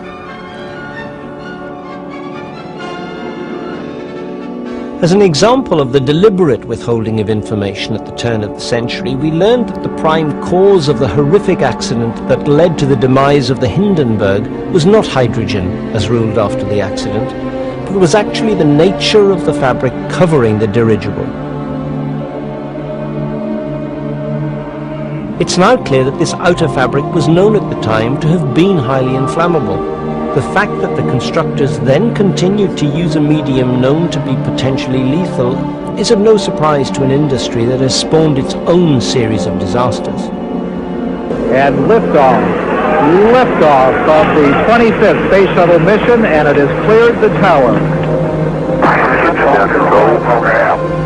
Engine throttling up, 3 engines now at 104%. Challenger, go and throttle up. Challenger, go and throttle up.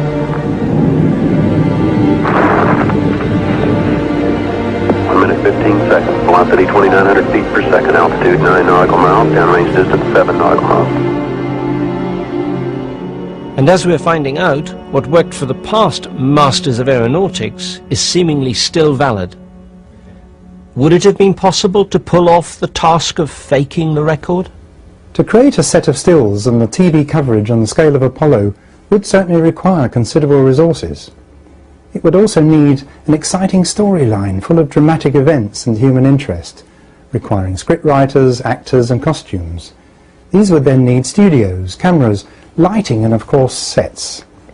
But we suggest that all preparations and making the pre-recorded TV coverage took place over such a long period and was so woven into the everyday life of the Apollo space program that even though this particular odyssey was made literally under the very noses of innocent employees and contractors, the fact that the final cut was phony went undetected at the time. Returning to the matter in hand, Apollo and the moonwalkers, is there any evidence that mountain backgrounds used in the Apollo imagery could possibly have been multiple-use artificial backdrops? There appear to be some blatant discrepancies in the location of the limb in relation to the surrounding landscape in Apollo 17. There seem to be some serious multiple uses of mountain backdrops. Any given background can be the same size irrespective of the scale of the scene. This is often the case despite the varying distances that the photographers, their equipment and the lem are supposed to be from any of these mountain backdrops. The EVA route at the Taurus Littrow Valley the areas where the two astronauts allegedly drove their roving vehicle and then walked on foot, extends many miles away from the landing site towards the lower region of this map. This is the landing spot at Taurus Littrow. As the camera pulls back, we can see that all these mountains are located well away from the LEM's landing site. Now, I'd like to draw your attention to some rather peculiar features in the mountains of Taurus Littrow that appear in the record. In the background is a rather distinctive mountain with a steepish slope on the left and a gradual slope off to the right. Centrally positioned is a light-coloured mound and an interesting mini crater feature inset above it. And over to the right is another mound with a larger, darker crater-like feature. We'll be seeing more of this mountain and the mounds in the sequences that follow. Here again is the light-coloured mound on the left, and in the centre the second mound with its larger, darker, crater-like feature. Notice in the left foreground are some experiment packages.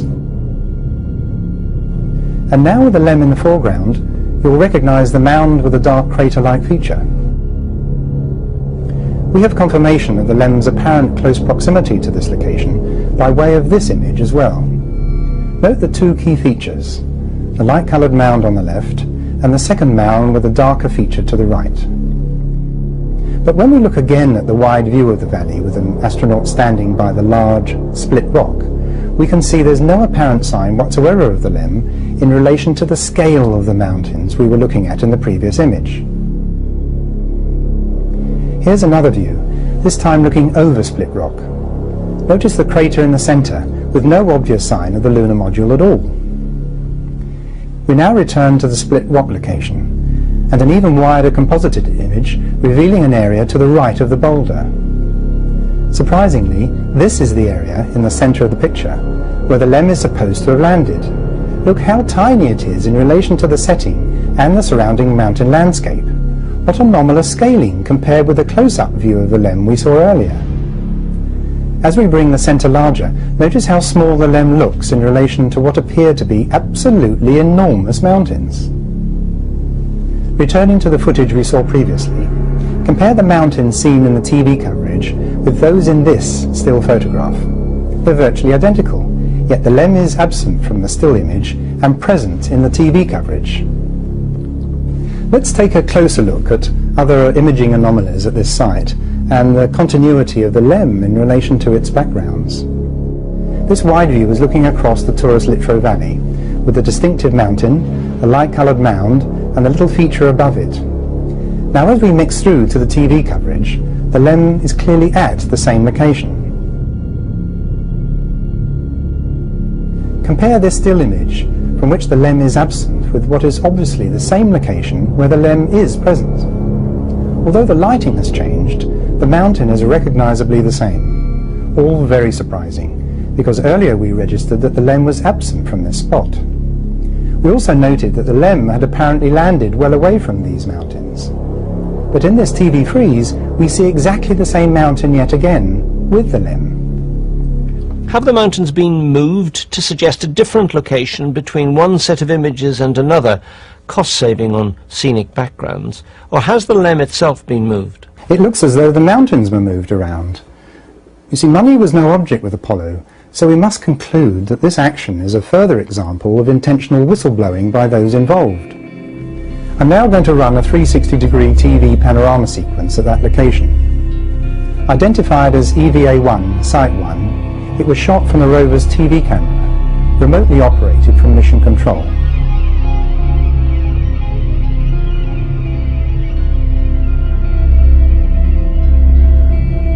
Notice the shadow of the LEM in the foreground and the pair of mountains in the distance. But these appear to be mountains with unique qualities. We saw earlier that this distant view, seen on the TV coverage, is the location of the LEM, here in the middle distance. So how can the same view possibly exclude the LEM? As we continue with the panorama, we should return to the point where we started, with the distinctive mountain in the background and the LEM in the foreground. However, that doesn't happen, as we'll see.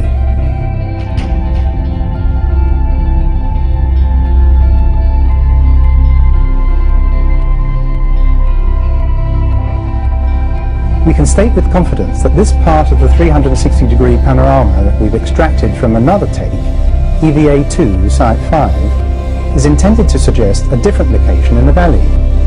But here's the distinctive mountain with a lighter coloured mound. And the lem? Surprise, surprise, there's no sign of the lem whatsoever this time. Either the lem was moved away, or this is a studio set with movable mountain elements forming the background to the foreground action. These continuity discrepancies cannot be explained in any other way.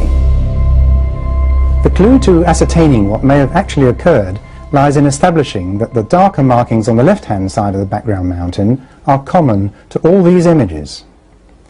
NASA would have us believe that these pictures were taken many miles apart, but if that were the case, the perspective of the mountains would vary drastically. On the contrary, the markings on the left side of the distinctive mountain remain constant. They're in the same place in relation to this steepish slope on the left, in every case.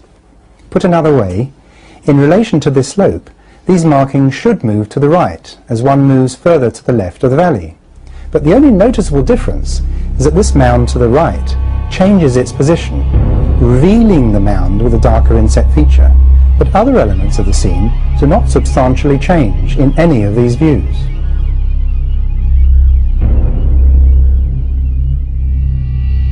Despite the fact that the LEM is supposed to have landed well away from any mountains, in the images with astronauts present, the mountain backdrops are never very far away at all. So why do images with action in the foreground have backgrounds that appear so close? No doubt this situation is the consequence of limitations imposed by working in a studio environment, without the benefit of backgrounds miles away, as would have been the case at the true location. It was possible, though, to create the illusion of a vast landscape for some of the impressive scene-setting imagery, especially the stills. Here again is the TV coverage of the LEM's supposed landing site, emphasizing that the location is nowhere near the mountains that form the backdrop to the previous images. This picture of the LEM, so close to its background, cannot possibly relate to the suggested location of the LEM in this image. The distant scaling discrepancies in the various backgrounds gives it all away. Yet more examples of inconsistencies in the record. Is there any further evidence of mountains being moved around, and is it possible to detect any joins in the working area which could show telltale breaks, say, between the studio floor, the surface area and vertical mountain background? Yes, in virtually every case, whether stills imaging or TV coverage, we can see just such a join line between the key elements, the horizontals and the verticals. In our view, had these images been taken in a natural location, this obvious join line would not be in evidence. And here in this illustration, you can clearly see how the working area and the mountain background with its supports would be separated, resulting in just such a join line showing up in the images as an obvious break.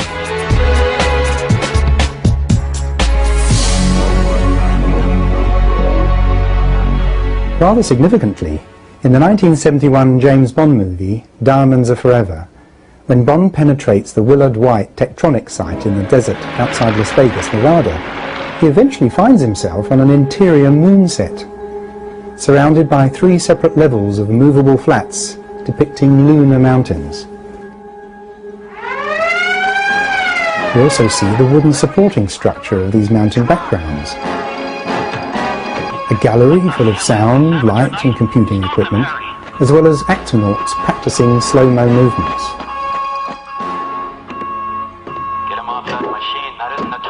And finally, when Bond escapes on a hybrid of a rover and a LEM through the flimsy wall of this moonset, we see that he's emerging from the grey-domed building that looks remarkably like the northern hemisphere of the moon. This entire scene is, without doubt, whistleblowing on a very grand scale. So, David Percy considers that Bond sequence to be whistleblowing.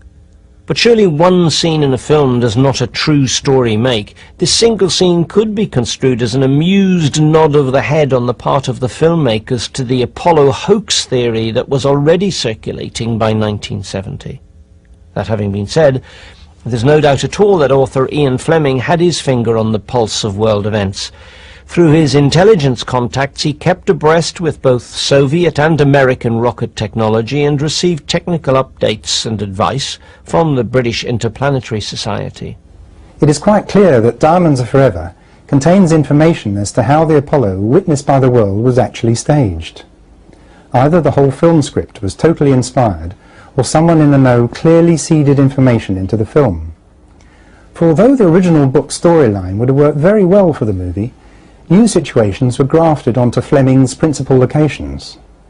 This film contains a multitude of relevant covert references to the anomalies in the Apollo program.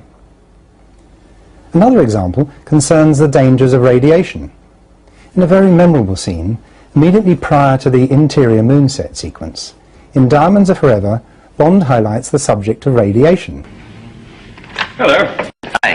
Haven't seen you here before. I'm Klaus Hergesheimer. New here. I've been here 3 years. G-section. How are things in G-section? Still the same old grind, you know. Checking radiation shields for replacing. Hey, by the way, where's yours? I've been waiting a couple of days for you guys to deliver them. Oh, gee, I'm sorry. You should have given us a phone call. Yeah, look, I've got one here. Lucky for you, I carry spares. Now, you keep that on. You can't be too careful about radiation. Absolutely. I feel much safer with this on. See you around.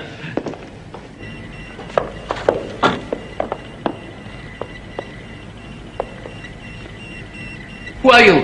What do you want? Klaus Hergesheimer, G-section. Just checking on radiation shields. Now, let me see. You are... Professor Dr. Metz. Our shields are fine. Now get out. Thank you very much. We will be looking at the hazards of space radiation later in the program. The movie Diamonds Are Forever is confirmation, though, that some works of fiction can communicate vital clues. Producing an Apollo sound and light show in a studio would naturally imply the use of moving image creation and sound recording facilities. Using conventional motion picture film for the pre-creation of the live TV coverage would have been very risky, as film could easily get scratched or even break during transmission. The best material for the purpose would have been videotape. This was not widely used in the 60s, but it was in use by NASA and the US government. Using an emerging technology would enable the perpetrators of a hoax to pull off the trick with impunity. Don't forget, in the 1960s, the networks had to film off TV screens during the transmissions.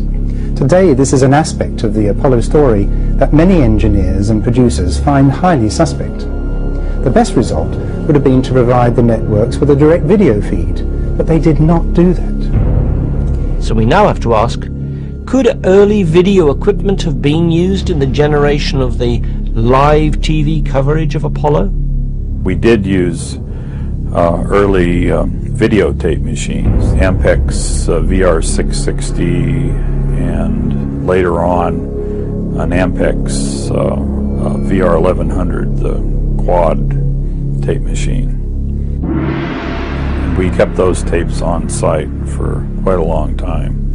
We received that FM carrier down on the Earth, ran it through an FM demodulator, and processed it in an RCA scan converter that took the slow scan picture and converted it to the American standard black and white television signal, and then sent that on to Houston. When we were converting from slow scan to fast scan, RCA used the disc in the scan recorder as a memory, so it played back the same video several times until it got updated video.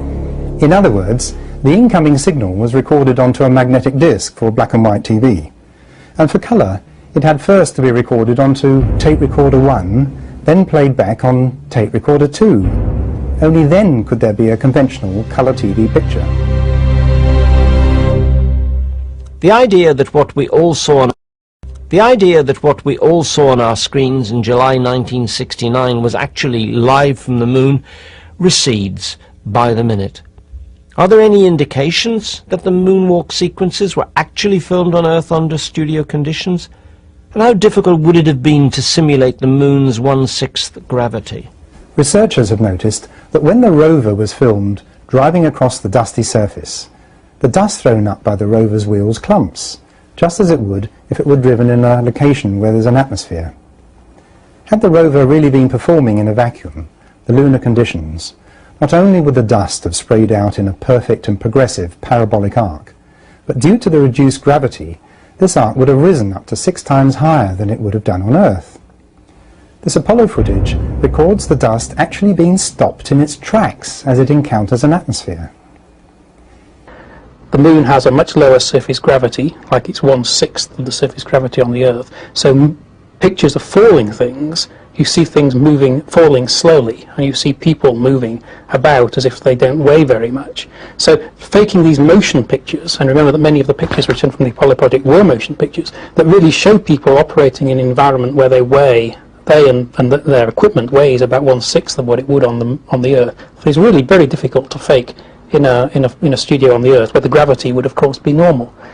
In the 1999 revised edition of Apollo, From the Earth to the Moon, an astronaut is heard to say, "There's no dust at all," which is only possible if the exercise is taking place on a hard surface. 9 miles an hour.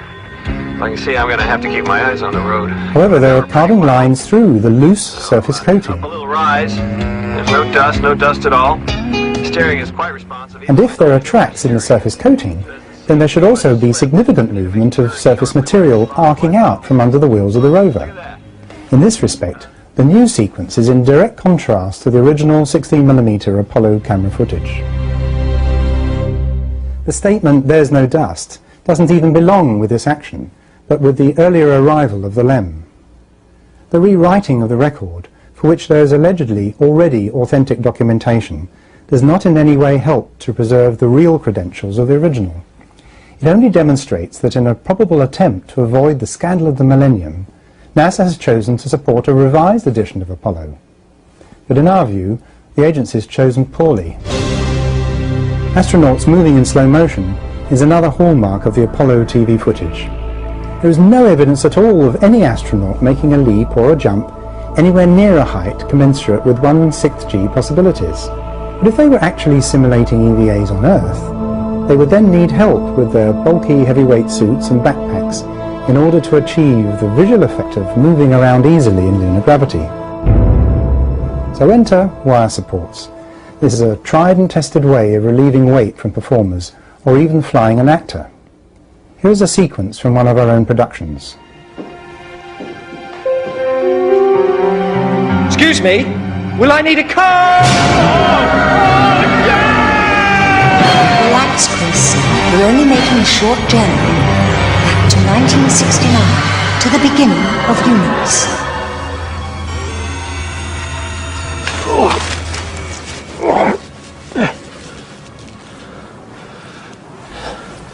Of course, confirmation that wires were used is in the detail. Here in this Apollo 14 footage, you can see a ping, a momentary glint. And again, run slowly.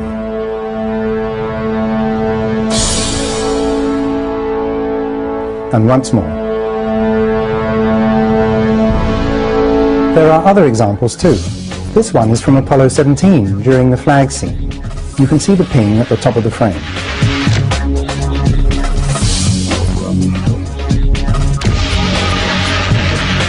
In this footage from Apollo 16, we have telltale evidence of a slightly floating or dangling effect at the jump salute location. It's as if the weight is being taken off the astronaut's feet just a second or so too soon. Compare that sequence with an obvious rehearsal rig. The dangling effect is very evident.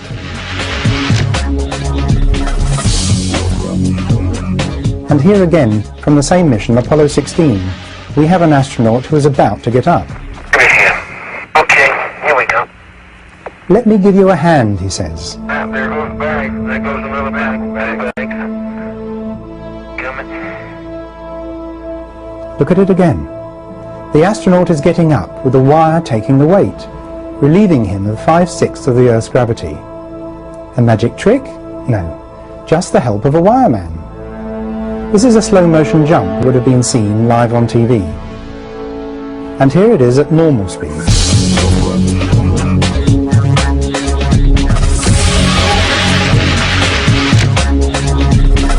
The well-rehearsed, pre-recorded material was apparently slowed down by 50% when we saw it on TV. And yes, we've done the necessary work to establish that percentage. How was the slow motion effect achieved? Well, creating these 1/6 slow simulations would have been a relatively straightforward process.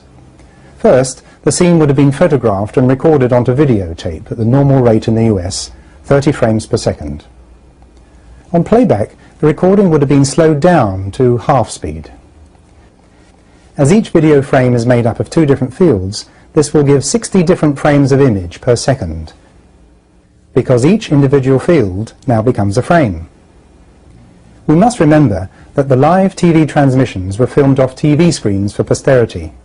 The archiving of the Apollo moonwalks was on 60mm film, just like this. Movie film has an entirely different makeup to that of a videotape recording. Film only has frames and not fields. So when the resulting footage was filmed off a TV screen, the fact that the playout of the original video was slowed down to half speed would have gone totally undetected and remain virtually undetectable. Now this is how the jump salute would have looked at normal speed before being slowed down by the method just described. Looks rather like it would on Earth, does it not? The video equipment used in Apollo was early generation. Therefore it would have been recorded onto 2-inch tape, the state of the art in the 1960s. If you remember, there was a beautiful piece of footage from the Apollo 15 mission where the astronauts demonstrated the surface gravity on the moon by holding a hammer in one hand and a feather in the other. Now, it was proved in physics a long time ago that objects fall at the same speed, doesn't matter how heavy they are, and a feather will fall at the same speed as a hammer. And the only reason that the feather doesn't fall at the same speed as a hammer in this room is because the resistance of the air in the room slows down the feather. If you do this experiment on the moon, they both fall together. And this piece of footage that shows this done by the camera pointing at the astronaut, dropping the hammer and the feather, and sure enough they both fall together, and that proves immediately that this experiment was done in a vacuum. So this movie set would have to have been evacuated, it would have to be a vacuum. But more than that, the 2 objects fall slowly. They would fall 6 times faster on the Earth because the gravity is stronger. You see them fall slowly on the moon. And so we thought we'd try it here for you. The feather happens to be appropriately a falcon feather for our falcon, and I'll drop the 2 of them here, and hopefully they'll hit the ground at the same time. How about that? This is also a very difficult image to fake. Well, actually, it isn't at all difficult to fake. NASA itself would repeat the very same trick, this time officially in the 1999 story From the Earth to the Moon. This time the astronaut held the hammer the other way up, so that we could see it was not the same fakery as the first time. Of course, that original demonstration by Apollo 15 doesn't in any way prove that it had taken place on the moon. Before NASA reenacted the whole thing officially, we had already conducted our own experiment. Here we are in our London studio in 1G, complete with an atmosphere, and without the benefit of a vacuum chamber. There they go. As you can see, the feather and the hammer arrive on the ground at the same time. Now if we slow it down by the appropriate amount, lo and behold, these 2 items fall nice and slowly as per a 1/6 G environment. This illusion is all about calibration.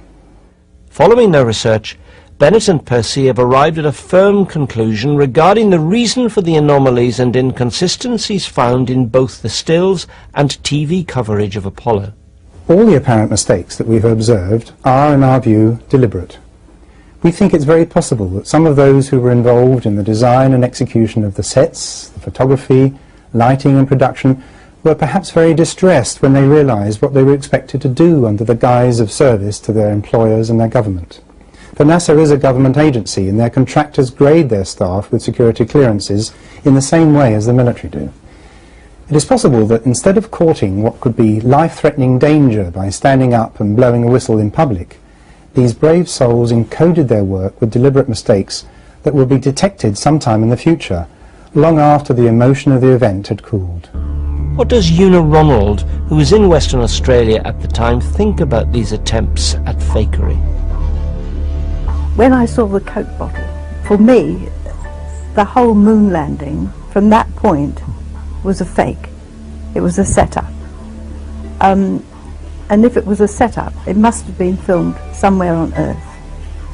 And it would have been filmed, to my way of thinking, in America at some lonely site, or alternatively in a huge indoor set, somewhere where they could be private, be secluded, be able to produce this quite passable picture of someone walking on the moon.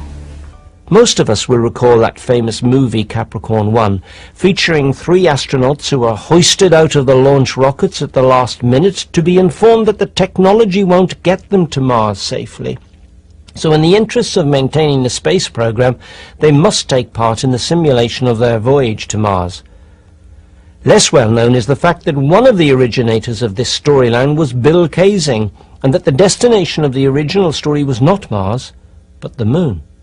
People at an extremely high level came up with the entire simulation, which was then filmed in Las Vegas in Area 51 at the northeast corner of what used to be the Atomic Energy Test Station there, and also at Norton Air Force Base in San Bernardino. The convincing evidence presented so far in this program strongly suggests that the TV coverage and the photographic record of Apollo is faked. How does NASA respond to these findings?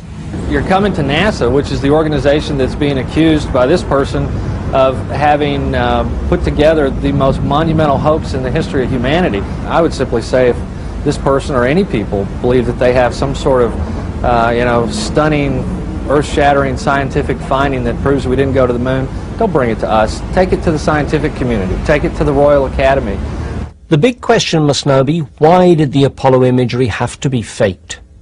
Could there have been technological problems in leaving Earth orbit and actually arriving at the moon in the first place? After that, it would have been necessary to achieve a safe landing, a moonwalk without accidents, a safe departure, and an extremely difficult re-entry into Earth's atmosphere. If all of that was achieved, then splashdown was a relatively minor detail. Experts are of the opinion that a serious failure in any one of these phases could have jeopardized not only an individual mission, but the entire future of the space program. Was there a compelling reason for the faking of the Apollo record? Apart from the radiation risks, there are, in all probability, magnetic and gravitational anomalies that make the whole business of landing and taking off from the moon very dangerous indeed. And perhaps the consequences of these MASCONs, massive concentrations of gravity, and other anomalies would have made acceptable visual images difficult to guarantee, so that in any event, imagery would have to have been created before and independently of any given mission. Some think it highly likely that surrogate astronauts were actually sent to the moon, while the named NASA astronauts were obliged to play out the role of space heroes, far nearer to home, remaining in the relative safety of low Earth orbit.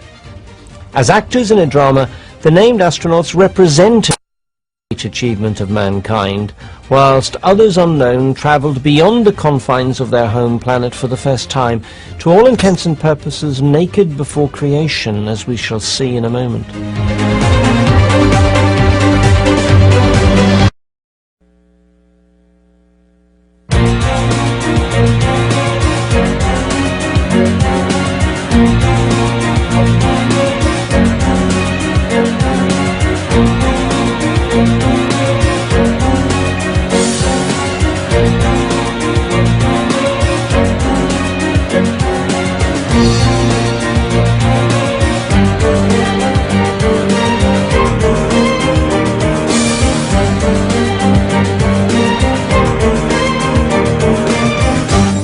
Whilst in flight and for the duration of any stay on the lunar surface, the Apollo astronauts would have been totally at the mercy of unpredictable solar particle events. Solar flares could have affected any moon-bound astronaut at any time. A dose of 170 rem could result in vision impairment with a 20 to 30% probability of death within 60 days. Even a relatively low dose, around 70 rem, could result in vomiting, nausea and diarrhea during the trip. Throwing up into a spacesuit is not something NASA would wish to be broadcast live on TV. There was even the possibility of an astronaut dying on the lunar surface in front of millions of viewers back on Earth. Therefore, sending astronauts to the moon with these risks could be described as playing American solar flare roulette. With the Naval Research Laboratory, NASA launched the SOLRAD satellite. It too studies the sun's radiation and records the disturbances which can disrupt long-range communications and navigation systems. This computer-type picture shows the sun's disk and inner corona. It was returned by OSO 7, the latest in the orbiting solar observatory series. OSO is trying to determine the direct effects solar flares have on the environment, weather, and communications. Earth is surrounded by the magnetosphere, an enormous teardrop-shaped region formed by the solar wind, a supersonic stream of particles blowing on the Earth's magnetic field. It is in this region that a craft like the small scientific satellite does its job. Einstein once presumed to speak for God when he joked, "God does not play dice." But some would say playing dice with nature is the game NASA played if the agency did indeed send insufficiently protected astronauts through the Van Allen radiation belts and onwards to the moon. So now let's look at this question of radiation and see if and how it posed a serious threat to the successful outcome of Apollo. What in general terms are the dangers of radiation out in deep space? We're not referring to the heat coming from the sun, but the effect of solar particle events, SPEs, including X-rays and gamma rays, on our spacecraft and an unprotected astronaut traveling beyond the protected environment of his home planet.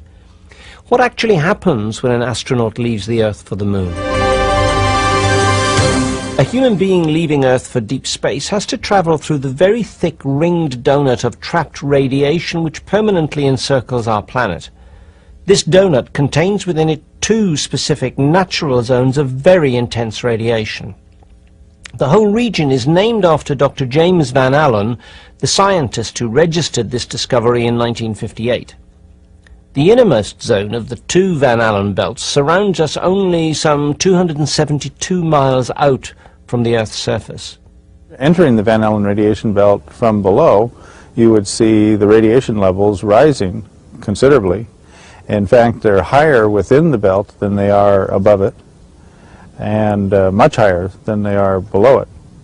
And then as you got above the Van Allen radiation belt, the radiation would still be very, very high, but lower than this radiation that's trapped within the belt. So those form a formidable barrier to the passage of manned spacecraft within these belts. This radiation varies year by year.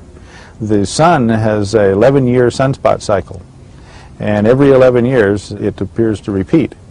And so every 11 years there's a peak of sunspot activity, and this is associated with a peak of solar radiation. These peaks have been charted from the 1800s all the way to the present.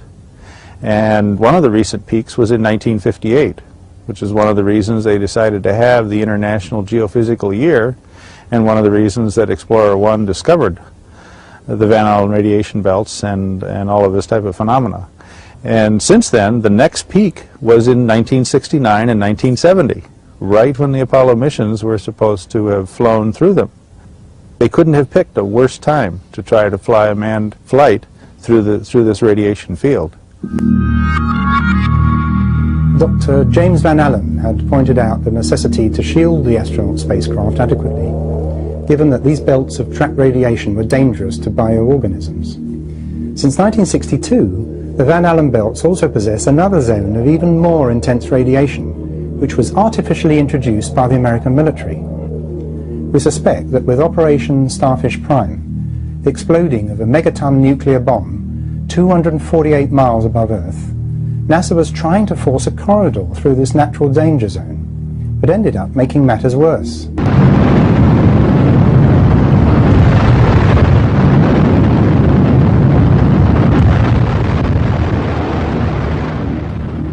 Astronomer Sir Bernard Lovell stated at the time that the effects of this explosion were cataclysmic, both here on Earth and out in space. The radiation created by this engineered explosion was trapped into a third belt, over 100 times more intense than the two natural belts. By 2002, this artificial zone will still be 25 times worse than the most intense zone of radiation trapped within the natural belts. Had NASA not only failed with Starfish Prime to create a corridor, but also increased the radiation risk to unprotected astronauts? During their research, Bennett and Percy have found that the depth of these Van Allen belts varies considerably according to the source of reference. Despite the fact that numerous probes and the Apollo missions have allegedly traversed these zones of intense radiation, there's little or no agreement on the depth of these zones. James Van Allen stated that they're at least 64,000 miles deep, whereas NASA claims they're only about 24,000 miles deep. Less depth equals less travel time through this danger zone, and as NASA maintains that the Earth-Moon round trip would involve just about 2 hours in the belts, the agency could, and did, just about avoid the issue of spacecraft shielding by asserting that this was too short a time to be of any real danger to its astronauts. Such a claim is rather like believing that rain will wet you less if you run through it. In reality, whether you move slowly or quickly through rain, you'll tend to get equally as wet. And so it is with radiation, except that with radiation you cannot dry off and return to the state you were before you were irradiated. Radiation is present throughout deep space and alters everything that it comes into contact with. It becomes a part of any bioorganism. Our research findings suggest that firstly, on a return journey to the Moon or Mars, an astronaut would spend around 4 hours within the trapped radiation of the Van Allen belts. And secondly, that to protect human beings adequately for the duration of such a journey in the late 1960s would require a spacecraft far too heavy for any of Wernher von Braun's rockets to launch. But we're getting rather ahead of ourselves. We'll come back to von Braun's Saturn V rocket shortly. In an interview with researcher Jim Collier in the late 1990s, Dr. James Van Allen said that he stood by his evaluation of the depth and danger of the belts. There are cosmic rays in space. You have the radiation flux that you have to deal with out there. We understood that. We monitored the sun very, very carefully. We did not send expeditions to the moon at times when there was the possibility of a particle event on the sun. We didn't want to subject the astronauts to any radiation that could come flying off the sun from a solar flare or a prominence or an event like that. But we thought it through very carefully, and we planned our way through that. NASA would have us believe that to send its astronauts through space at the height of solar activity was a matter entirely under its control. But it's impossible even today to predict when debilitating solar flares are going to occur. Predicting earthquakes is virtually impossible too. This is the aftermath of the Turkish 1999 quake that came with no warning. And again, the Taiwanese 1999 earthquake. So if the prediction of solar particle events is impossible, what were the means of protecting a crew when travelling through deep space in an unshielded, thin-walled rocket ship? You could use propellant, structure, other parts of the craft, the heat shield. You would design it so that you would maximize the amount of material between you and the sun for the flight, but try to avoid carrying any material just for the sake of the shielding. It would serve a dual purpose. With aluminium shielding, it's accepted that the minimum requirement is a thickness of 10 centimeters all around the craft. Was there any attempt to provide such protection? No. The walls of the craft were made as thin and light as possible. The Apollo capsule itself was made unusually thin. In fact, they couldn't even initially carry enough air inside to be the equivalent to sea level air pressure. They ran it at reduced pressure in order to be able to make the walls thinner. And then the LEM and other parts of the craft were all made out of very thin material, very flimsy. Almost no protection at all against solar radiation. So why not try using a solid shield to protect the astronauts from these dangers? Well, they didn't know how to put a shield like you suggest and still be able to make the weight capability of the Saturn V and carry everything to the moon. I believe that Wernher von Braun's team was basically assigned the task of designing a rocket that theoretically could take men to the moon if everything worked and if there were no substantial solar radiation.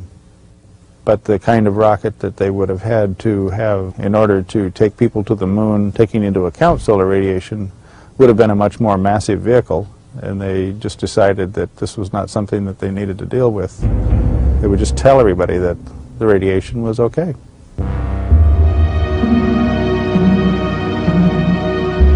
A spherical structure enables a craft to withstand a greater amount of internal pressure. The Soviets knew this simple fact, and the designs for their spacecraft were always spherical. Here's a typical Vostok capsule. Compare this with the American thin-walled CSM design.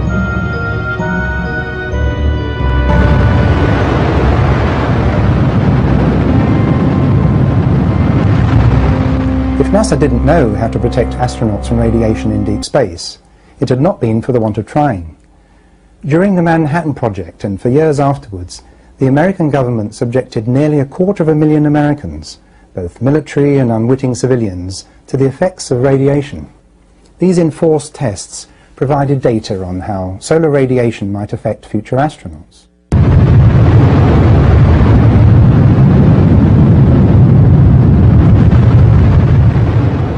During the experimental detonations of atomic bombs, American military personnel were ordered to walk towards ground zero, totally unprotected. They were ordered to walk straight into the radiation zone, so that their masters could acquire an extensive information base relating to the injuries and damage caused to human tissue by those in close proximity to this radiation.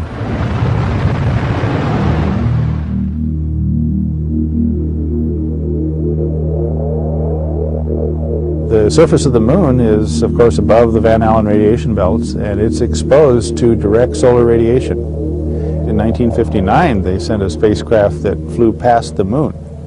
So that spacecraft could easily have, that one or others that followed it, could easily have contained instruments that showed them how lethal the radiation was.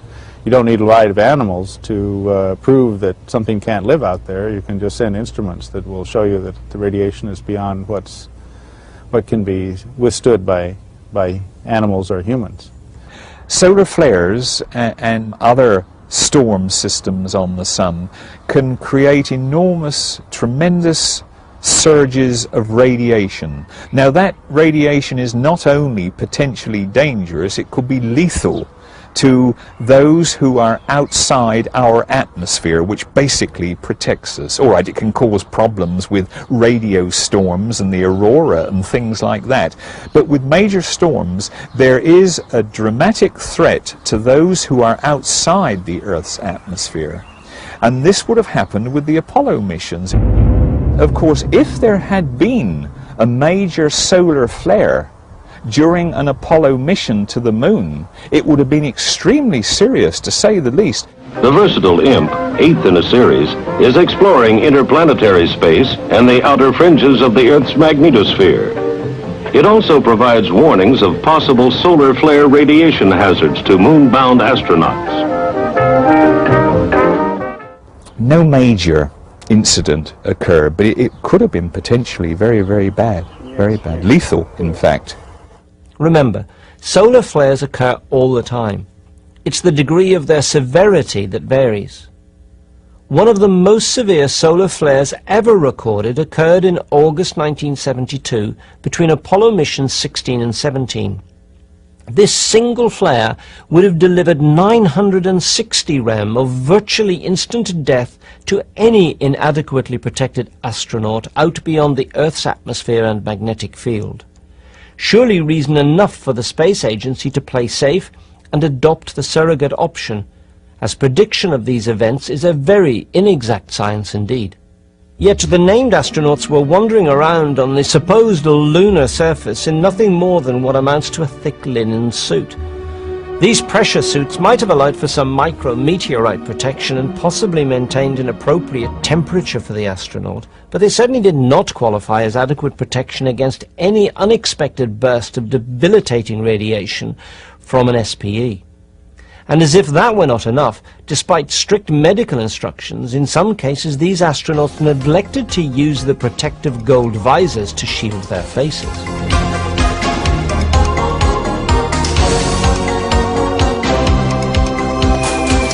Whether this was whistleblowing or sheer arrogance, it is certainly another example of inconsistency in the record, over and beyond that of image manipulation. Forgetting the astronauts for a moment, what indeed could this solar radiation do to the images? We know, for example, how X-rays can affect film on Earth, and we know how the photographs of the damaged Chernobyl nuclear power station were badly fogged from radiation. You have an enormous amount of radiation in space, and potentially it affects film, of course, and of course, as you will well know, its prime effect is on contrast.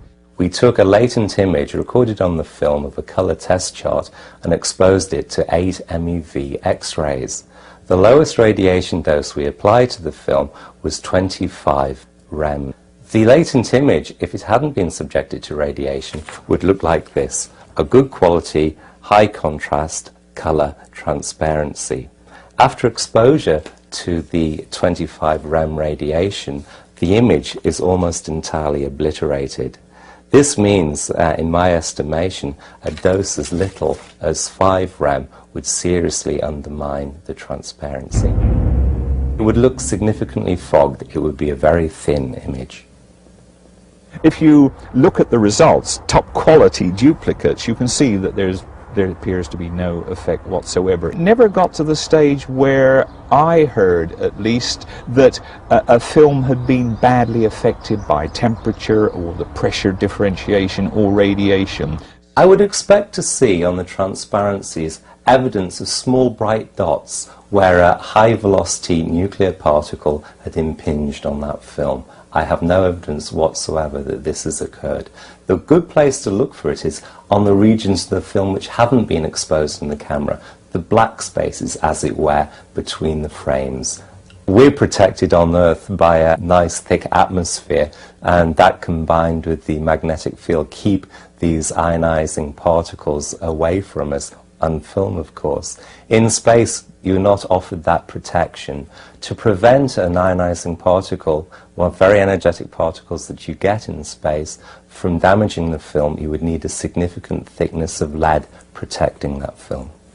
So if the film exhibited no signs of radiation damage, then surely the camera itself must have been protected.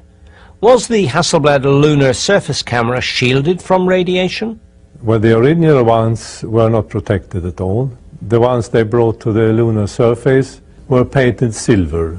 The temperature, of course, is very, very extreme on the lunar surface. In the sunlight you could be easily as high as about 200 degrees Fahrenheit. And of course in shadow areas and prolonged shadow you could be in minus quantities.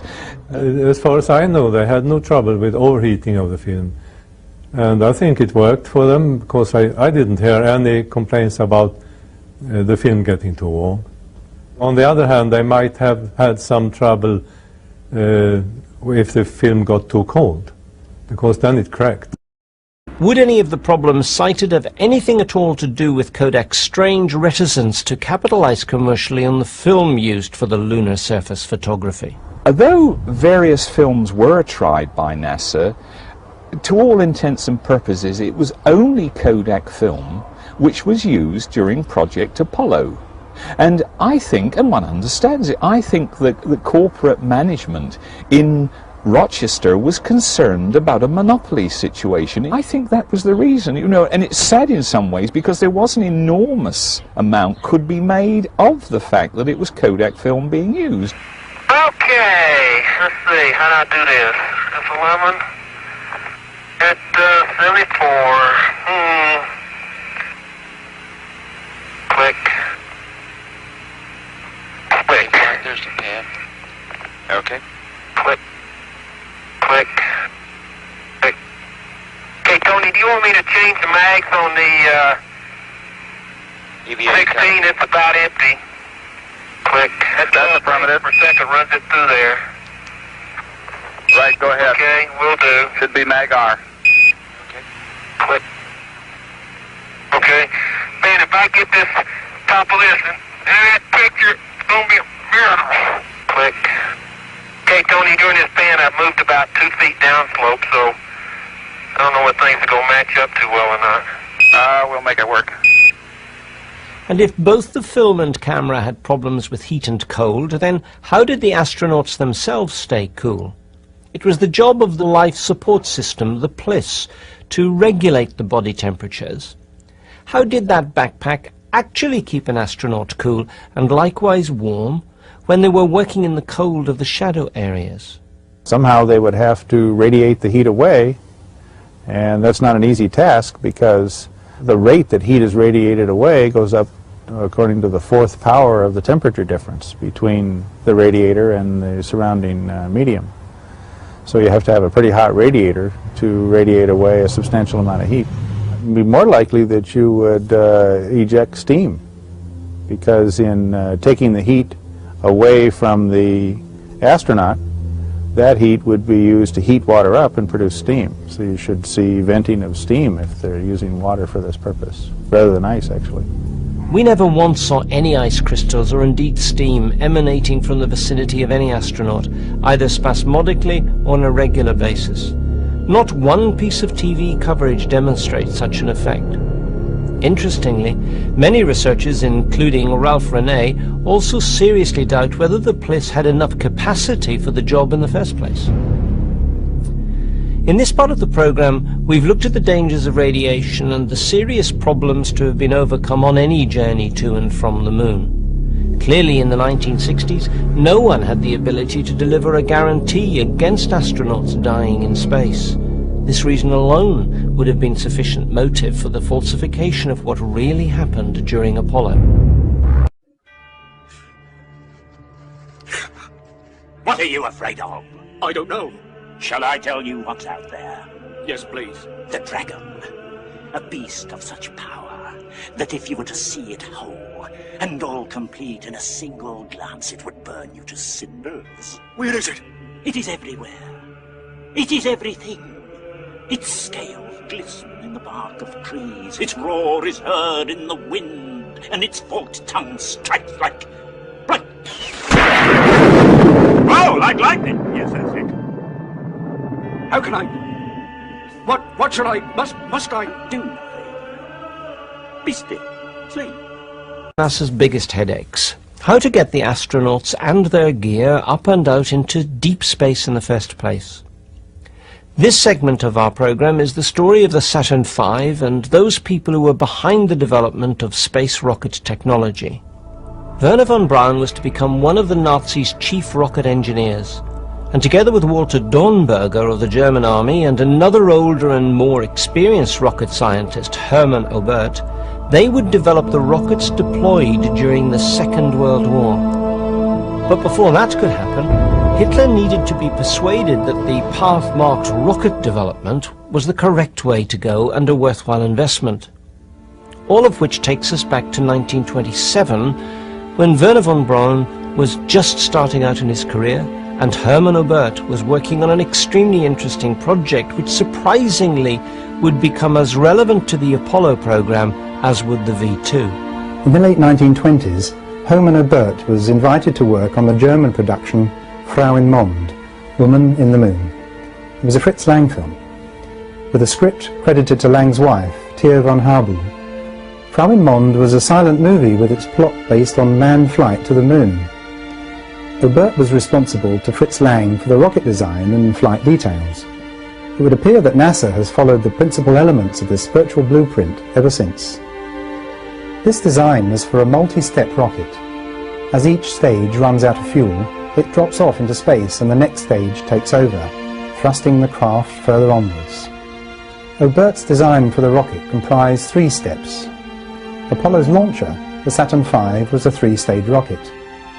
It was constructed in a vertical position in a huge assembly shed. This is the house that Jack built over at the future Cape Kennedy. It's called the Vehicle Assembly Building and is very similar to that first German rocket shed. Inside, the Saturn V rocket was assembled vertically. Lang's rocket was driven out of the shed in a vertical position on a tractor-like transport to the launch location. Just as NASA does today, using its crawler vehicle. What are you afraid of? I don't know. Shall I tell you what's out there? Yes, please. The dragon. A beast of such power that if you were to see it whole and all complete in a single glance, it would burn you to cinders. Where is it? It is everywhere. It is everything. Its scales glisten in the bark of trees. Its roar is heard in the wind, and its forked tongue strikes like... Oh, like lightning! Yes, that's it. How can I... What should I... Must I do? Be still. Sleep. The Soviets, however, preferred to construct their rockets horizontally and then deliver them horizontally to the launch pad, as the Russians still do today. No doubt they recognized that moving a high center of gravity rocket vertically was contrary to common sense. And contrary to some received opinion in the West, the Soviets have in fact always been the world's leaders in rocket development. With 21 firsts in space exploration, they had no need to present the world with rampant virility symbols for their journeys into space. As for NASA's Apollo launcher, the Saturn V, that rocket may not have been as great as it looked. To emphasize the moment before the liftoff, Fritz Lang created the 10-9-8 countdown. It was one of the movie's most dramatic features. Lang had intended this countdown procedure merely to increase the dramatic tension of the launch. Lang said that NASA had inculcated another of his damn touches into its space dramas. Lang's actors were strapped to their couches, just as NASA did with Apollo. When the rocket motor had burned for a specified duration, we see first and secondary separation, as was the case with the Saturn V. In order to prevent the occupants from floating around the cabin in microgravity, they used a very practical solution of foot grips. Later, NASA was to stick everything to the walls with Velcro tape. And this attractive and exotic demonstration of the way that water globules will float in microgravity has also become an industry standard.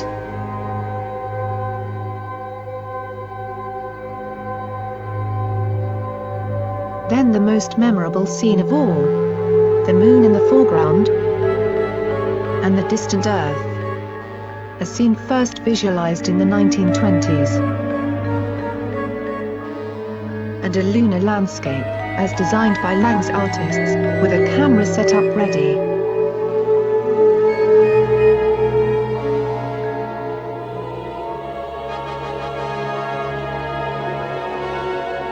This look, with its pointed, rather than smooth mountains, is copied exactly by NASA space artists on the decals that depicted the individual Apollo lunar modules. As you can see, the Frau and Mons set matches the Lunar 7 decal very closely. As you can see, the Frau in Mons set matches the LEM 7 decal very closely. Remembering that LEM 7 was allocated to Apollo 13's Dark Moon trip, is it not significant that this decal is the only one of the Apollo LEM series which depicts a LEM actually sitting on a fake lunar surface? So all of these NASA procedures had actually been foreseen by a movie director and his colleague in 1927, which is not altogether surprising when that movie director turns out to be the most influential filmmaker of his time and colleague of the most eminent rocket engineer of the 1920s. And since all of these individuals later turned up in America, Nazi scientists von Braun, Dornberger and Obert, who were employed by the American government, while Lang pursued his career in Hollywood, should we then be surprised that the same methodology appears to have re-emerged?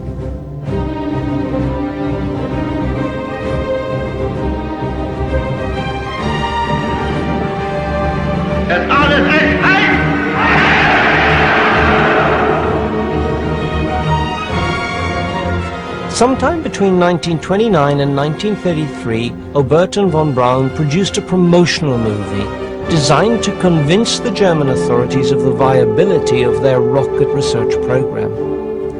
They did this by intercutting film of their successful rocket tests together with actual scenes from Frau im Mond and presenting the finished product as total fact to Adolf Hitler. Greatly impressed, Hitler gave the order for their research to be funded virtually without restraints by bankrolling the development costs, which in turn were of course underwritten by the private financiers of the Third Reich. Hitler confirmed Walter Dornberger as the head of the German Army Weapons Department to oversee the project. Dornberger was to say to von Braun that they would all be in trouble if fiction did not soon become fact. A new site was soon secured for their expanding research, selected by von Braun on the advice of his mother. It had been a wild island used for duck shoots by the Prussian aristocracy, including von Braun's relations. The place was called Peenemünde. Dedicated assembly plant, fuel storage and rocket launch facilities were constructed at Peenemünde. The Nazis co-opted thousands of personnel to work on this new technological development.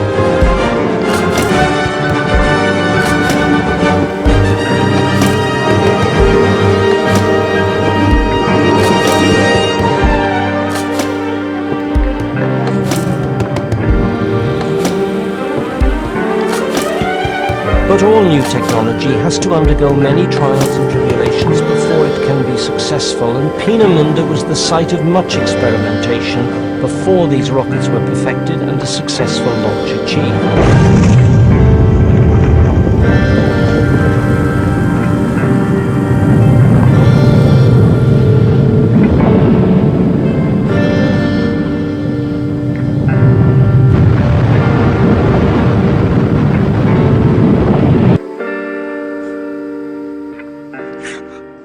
What are you afraid of? I don't know. Shall I tell you what's out there? Yes, please. The dragon. A beast of such power that if you were to see it whole and all complete in a single glance, it would burn you to cinders. Where is it? It is everywhere.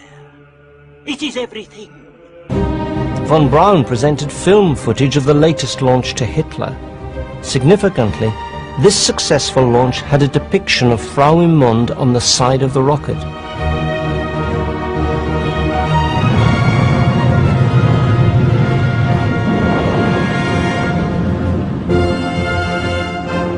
At the end of the film, he abruptly said, we think we have something pretty formidable here, and ordered immediately the highest priority to put this thing into quantity production.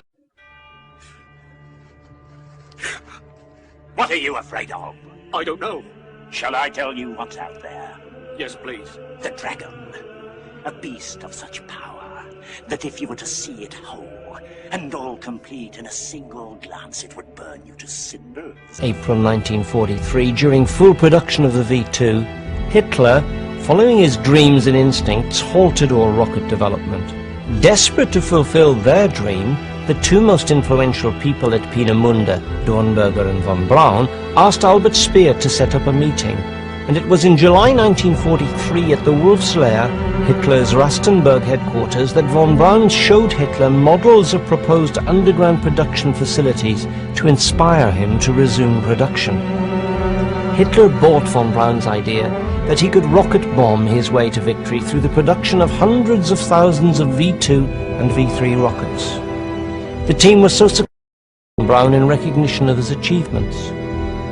Werner von Braun considered manned spaceflight the goal of his life. This launch vehicle would become key to the means by which mankind would attempt to reach out into space, but for the Third Reich it was just a transporter of explosive, 1 ton per rocket, that would travel a distance of 200 miles before delivering its lethal burden without warning onto its target.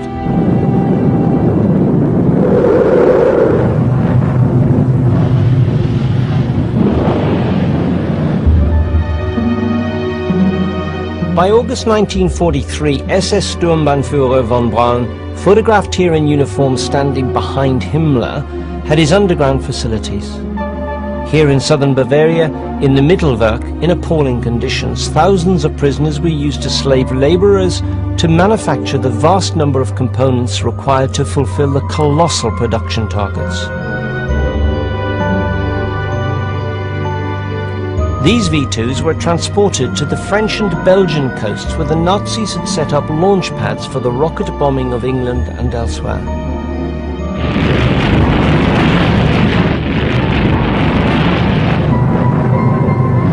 In the latter part of the war, over 2,000 V2s rained down on London. A single V2 delivered a great deal of damage.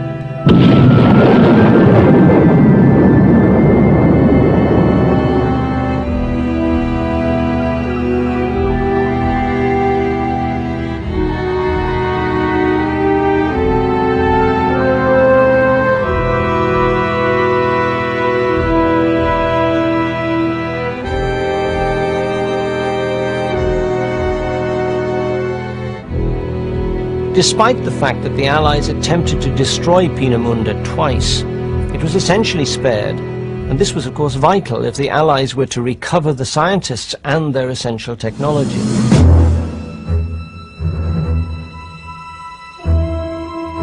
Notice the similarity in overall concept between the original V2 engines and this, the much later Saturn V rocket motor. It's alleged that von Braun and his colleagues gave themselves up to the Americans, although the word rendezvous would appear to be nearer the mark.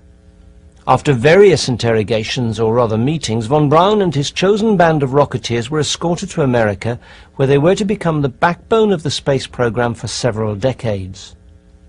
Many other leading Nazi rocket engineers were assigned to the Soviet Union, and it is to misread history to imagine that the US gained the best of these engineers. Quite the contrary. The technicians, rockets and spare parts were divided up unequally between these two major powers.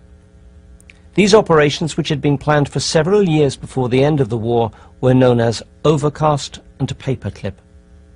How many British people knew or know even now that in the latter half of 1945, a prime cause of their recent misery, SS Sturmbannführer von Braun, had not only visited London, but had also been awarded an honorary fellowship by the British Interplanetary Society for his services to rocketry.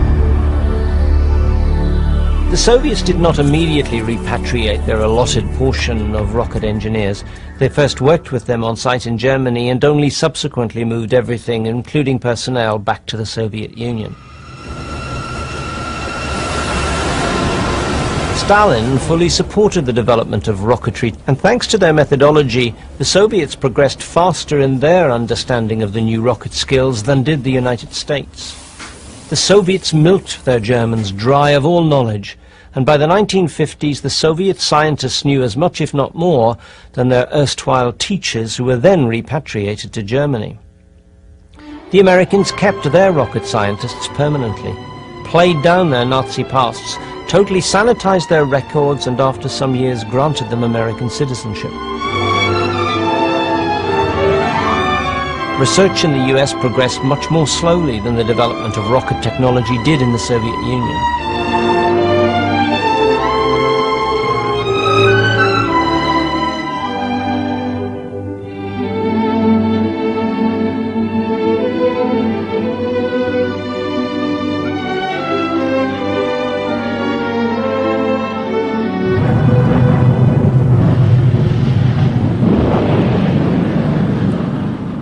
Heading up the Soviet rocket program was a man in many ways very similar to von Braun, being a stickler for organization and a man of great vision. But where von Braun was merely an adequate engineer, and there were many men who were better than he, Sergei Korolev was a genius, the genius of all the rocket scientists. Korolev was responsible for the design of the rocket that launched the Sputnik, the world's first orbiting satellite.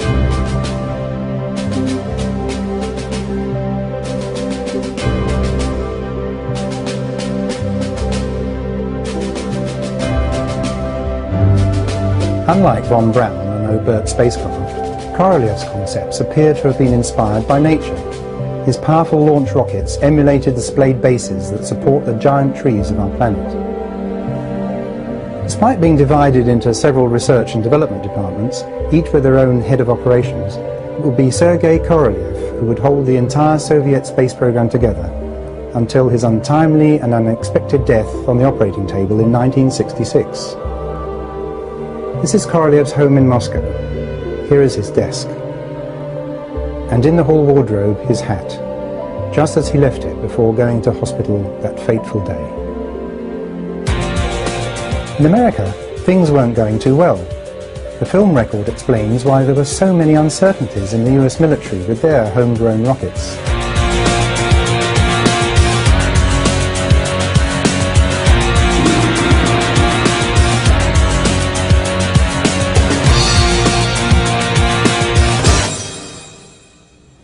Back in the USSR, shortly after Sputnik 1, Korolev was launching Laika, the dog, into space.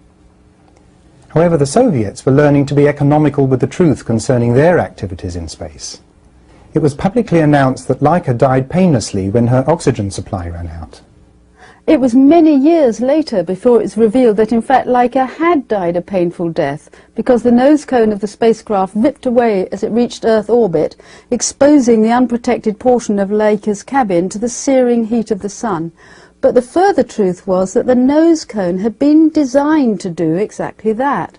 So, in the interest of learning how long a bioorganism could withstand such conditions, Laika had been knowingly destined for a painful death from the very start of the experiment, and the public were not to know what really happened until a comfortable time period had elapsed. If it has taken 30 years to get to the truth about a dog, how many more years will it take before the truth about the Apollo space program is allowed to seep into public consciousness concerning the fate of this planet's surrogate Apollo astronauts? The go-ahead for manned flight had been given to Korolev at the end of 1960, and so he prepared his cosmonauts for the first manned orbit of Earth. At the climax of these preparations, the world was to see the images of a smiling young Yuri Gagarin boarding the bus that took him to the launch site, accompanied by his backup cosmonaut and staff from the Baikonur Cosmodrome. History in the making, for we were under the impression that these were news images from the Soviet Union, and we didn't question the fact. Why should we? The Soviet Union would enjoy beating the USA into space, and therefore we were absolutely certain that these events were and are recorded for posterity as they happened. Well, that turned out not to be the case. Our research has found that few of the film images of Gagarin's space trip were shot at the time. It seems they were pre-filmed during several different sessions over an extended period. These images were then subsequently assembled and then edited to produce a final result, certainly not true news gathering. That would explain, for example, the continuity errors in the bus sequence. Gagarin is embraced by key individuals, including Korolev himself. But new information reveals that most of this footage was not shot on the day of the launch.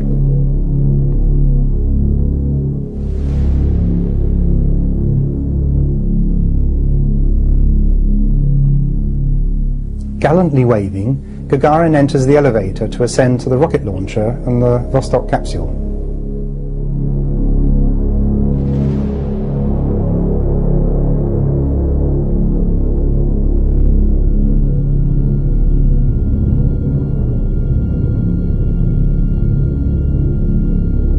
We then see Gagarin getting into the small capsule and sitting inside the sphere that was to be his home for this highly significant moment in history. The lighting, though, gives away the fact that this was all staged. Here we can see the cosmonaut sitting in his seat, but there are two shadows, one on each side of his head, indicating that lighting was used from two light sources placed either side of the camera. The top view shows that there was no lighting inside the capsule itself. Nor was there any room inside the small space for the camera and lighting rigs required. So how can there possibly be a view of Gagarin taken from the front rather than just from behind his head? We must emphasize that there was no space for another person, camera or lights inside this miniature capsule. This shot alone demonstrates that he was filmed from a cutaway setup, on another occasion, in another place, in a studio environment. Details that have now come to light record that during the launch countdown, two awkward moments occurred. During the first of these, Korolev told the crew on the gantry that the hatch had not closed properly. This was news to them, as they had closed down all the bolts and no signals had activated to indicate any failure of procedure. Korolev insisted that the hatch be fully reopened and then rebolted, a task which added another 30 to 40 minutes to the countdown. Korolev also insisted that he alone would inform Gagarin of the delay. In fact, Korolev forbade the crew from speaking to the cosmonaut, who was supposedly listening to music inside the capsule. In so doing, he gave himself the opportunity to instruct Gagarin to leave, yes, leave the Vostok capsule. The second awkward moment occurred during this rebolting procedure, when the gantry began to swing away from the side of the rocket as if the countdown had not been halted. Obviously, the head of operations inside the launch bunker hadn't been apprised of the situation. About to fall off their lofty perch, the gantry crew hurriedly telephoned the launch bunker and asked them to return the gantry to the rocket's side, allowing them to complete their task. So who was head of operations in the launch bunker? Well, actually, it was Sergei Korolev, and he was totally aware of the timing of the countdown, since it was he who was responsible for the delay in the first place. So why go to the trouble of creating this gantry incident? We suggest it was a diversionary tactic, resulting in any observer taking their eye off the ball for a few vital minutes. This would ensure that the first publicised manned flight into orbit would not be compromised by a dead cosmonaut, and it would have served to cover the moment when Gagarin was removed from the capsule, and ultimately it would keep Korolev's research and development team ahead of their serious competition within the Soviet Union's internal space race. Was Gagarin removed and then replaced by a surrogate cosmonaut? Or did the Vostok capsule go aloft with only a tape machine aboard? A technique that the Soviets had already honed to perfection, and they had already acclimatized Western listeners to the idea that human voices emanated from probes officially classed as unmanned. But that's another story. This Vostok capsule landed on a designated site well away from the public gaze. In the meantime, Gagarin had apparently ejected himself from the capsule and landed well over a mile away. However, his method of landing was kept very quiet, creating confusion in the history books for years to come. The Soviets wanted to claim a flight record, and, according to aeronautical rules, not astronautical, ejecting or bailing out would disqualify the entire flight, so the pilot had to land within his craft. Astronaut substitution would have meant that the number of people on the gantry platform would have increased or decreased between securing the hatch for the first time and the actual launch. Was this the case? Oh, yes, it was. It took 5 people to seal the hatch and check the procedures first time around, but at the second resealing, only 3 people were employed on this task. There was motive, opportunity and time to accomplish the sleight-of-hand maneuver.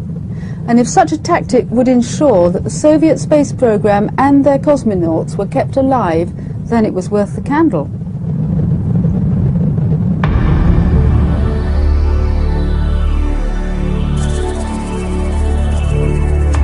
Lord Bruce Gardine was at that time a journalist with the London Financial Times, and until his death expressed grave doubts about the validity of the Gagarin flight.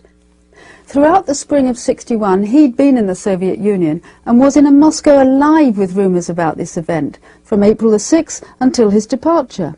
On his way to the airport on April the 11th, he was informed by his very well-connected minder that according to his sources, the flight had already taken place that morning. The source of this information had been none other than the chairman of the Soviet Committee of Sciences. Bruce Gardine, travelling in Germany the following day, was then very surprised to hear the Gagarin flight being announced live over the East Berlin Airport tannoy system. Back in England, Jock Bruce Gardine established that NASA initially denied all knowledge of the Gagarin flight on the 12th. This statement was later corrected by the White House. But were the Americans, in fact, fully aware that the Soviets did not launch a craft on that day, April the 12th? No one's denying that the Soviet Union put the first man in space, but was that man's name Yuri Gagarin? We choose to go to the moon in this decade and do the other things, not because they are easy, but because they are hard. The Apollo project was in part a Cold War exercise. It was about competition between the Soviet Union and the United States.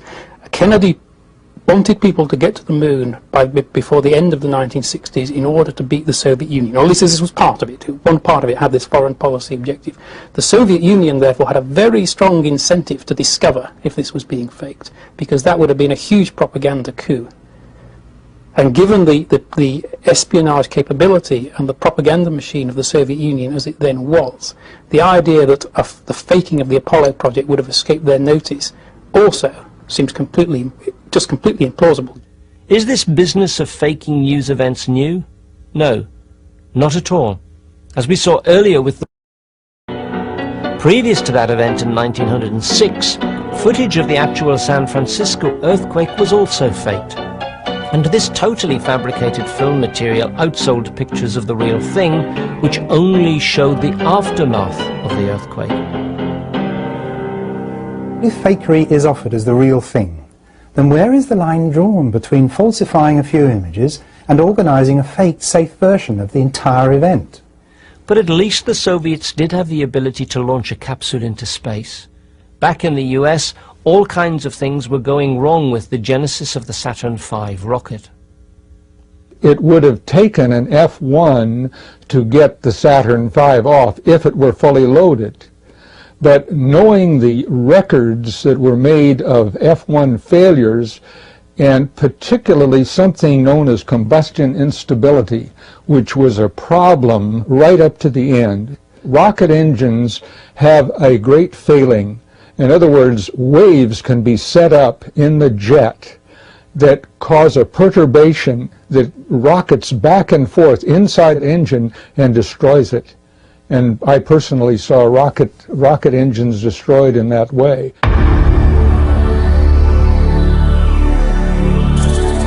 The B-1 engine would have been much more reliable because it was a lower thrust.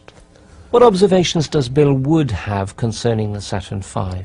For the first 8 feet past the end of the exhaust nozzle of these F-1 engines, the exhaust is black. It's not glowing. It's a black exhaust. Just as if you were to have some type of a shroud around the end of the engine with maybe kerosene being injected into the exhaust, so that when the smaller engine fires down the center of this, it ingests air from the inside the engine compartment down through the nozzle and mixes it with this injected kerosene. And it taking about 8 feet for this heated kerosene to mix with air before it catches on fire behind the engine. And that seems to produce this 800-foot-long fuel-rich flame that is flapping in the air behind the Saturn V.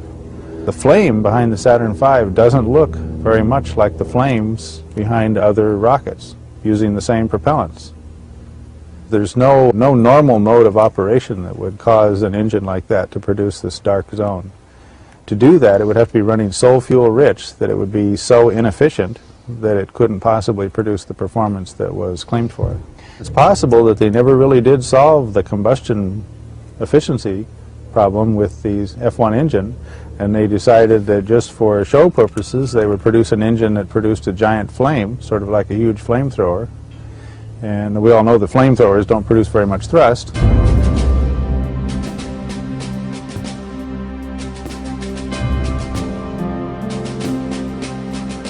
As for their lunar lander, the Soviets designed a spherical module with 4 legs.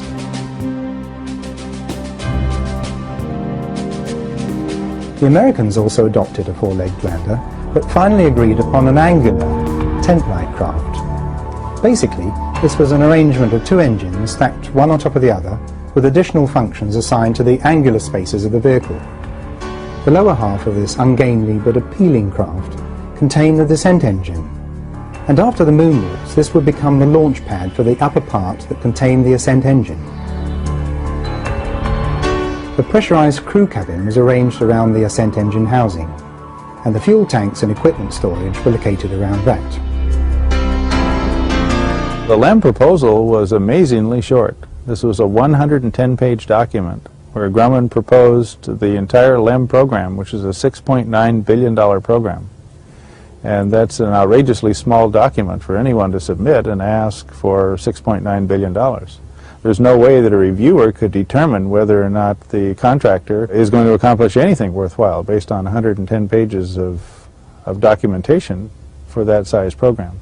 When I checked into 10 other programs of similar size, like the C-5A and large submarine orders or aircraft carrier orders, this type of thing, all of the proposals were between 5,000 pages and 86,000 pages, with an average of 38,000 pages. And yet we see this one standing there all by itself at 110 pages. And it appeared to me that this may have been a situation where they knew that if anyone checked, someone would say, well, in order to win this, you had to submit a proposal, right? So let me see the proposal. So they had to produce a proposal, but they didn't go to the trouble of producing one of decent length. A 110-page proposal is about appropriate for a $1.4 million program, which is 5,000 times smaller than the claimed LEM program. Now, you wouldn't need a very long proposal if you weren't really going to build a LEM that really had to work. If you were going to be building LEMs that ended up in museums or on displays, then you could probably do that for a few $1 million, and that might only require a 110-page proposal. There were many problems for the engineers and astronauts during the development of the lunar module. On one occasion, Armstrong was nearly killed by the unpredictable trainer.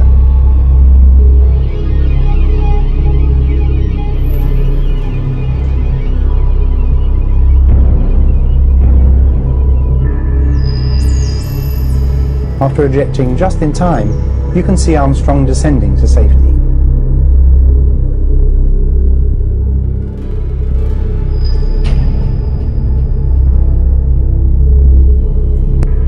The LEM's rocket engines were designed to perform one-off vital tasks. The advantage of using the fuels chosen for the LEM, unlike any other alternatives, was that they could be stored without special cooling, and on firing should ignite instantly. When the descent or ascent engine was activated, instant combustion would have been a must, and the two engines had to perform without a single hitch. The lunar lander descent engine, as well as the ascent engine, used a combination of hypergolic propellants, nitrogen tetroxide as the oxidizer, and unsymmetrical dimethylhydrazine, or UDMH, as the fuel. Together they were known popularly as Aerozine 50. When they are mixed, they ignite spontaneously, and that's why they're called hypergolic propellants.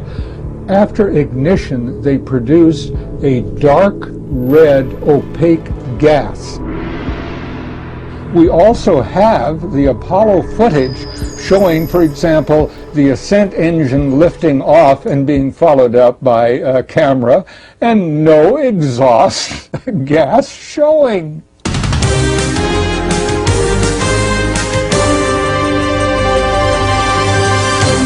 The exhaust jet coming out of the ascent or descent engine should be a tremendous cloud of dark red opaque gas which spreads out almost level with the tip of the rocket nozzle due to the vacuum on the moon.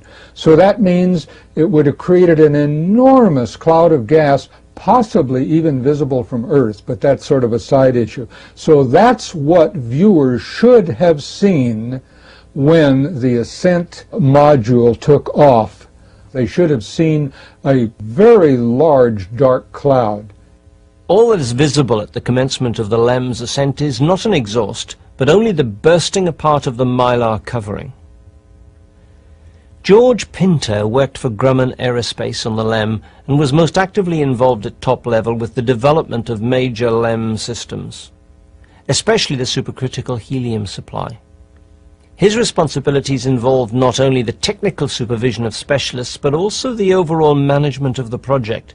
He was a recipient of an Apollo Achievement Award from NASA, especially in relation to his contribution to the Apollo 13 space rescue mission. George was so valuable to the creation of the LEM's engines that he was seconded to Rocketdyne for a brief period during their research into propulsion systems for the descent engine. George Pinter has stated that it was imperative that the astronauts were able to see when landing their LEM. So we have to ask, how did they accomplish that vital task when clouds of dense, opaque smoke and dust were surrounding the craft and obscuring the astronauts' view? Remember how the Apollo 11 crew were seeing their way to the surface, only picking up a little dust, according to Armstrong. It is not widely known that the manoeuvring jets of the space shuttle also use hypergolics, and this exhaust is very clearly visible when these thrusters are fired. And as for not having any effect on the lunar surface, either melting it or blowing vast clouds of dust away, let alone generating a crater where they landed, well, here we can see that there is no disturbance whatsoever under the LEM, a fact, incidentally, that nearly all the crews felt obliged to draw our attention to. Just like Neil, I didn't dig any crater at all. Look at the defense, I didn't even dig a hole. Prior to 1969, all NASA's artists depicted the LEM's exhaust smoke flaring out from beneath the LEM, whether it was red smoke or white smoke. But current, post-Apollo space film artists now depict simulations of the exhaust from the rocket engine coloured blue. Playing safe, surely. For George Pinter of Grumman, exhaust smoke would have to have accompanied the real landing and takeoff. But because the astronauts had to see to land, how could there possibly be any dense, opaque smoke of any colour? Remembering the 10,000 pounds of throttleable thrust burning at up to 5,000 degrees Fahrenheit, not only should the LEM have generated a crater beneath the craft on landing, but for Apollo 11 at least, surely there should have been a trail of molten dust behind it as the craft travelled over the lunar surface on its overshoot to the final landing site. This is volcanic rock on Mount Etna, which was made molten by heat of only 1,000 degrees Celsius before solidifying.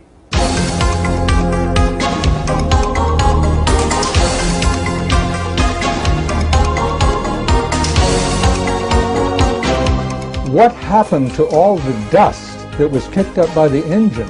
Why didn't it fill up the landing pads? Why didn't it cloud to the point where you couldn't see anything? They probably reasoned it this way, that if we create a crater, we're going to create more questions, more problems. Let's just say that the exhaust nozzle, because it was operating in a vacuum, was dispersed over a wide area, and that it really didn't have the strength to create a crater. Well, that's not true, because the main jet coming down still had to support 2,300 pounds of lunar lander in a lunar gravity, 1/6 of Earth. It had to support that. Obviously, the power had to be centralized, not spread out in a vacuum over, say, a 50-foot diameter circle. The jet from a rocket engine will move large boulders as though they were being shot out of a cannon. Here is a more recent event that occurred in the mid-1990s with the DCX rocket. The DCX dug up the prepared site so badly it dug a crater 2 feet deep while it was landing on compacted gypsum.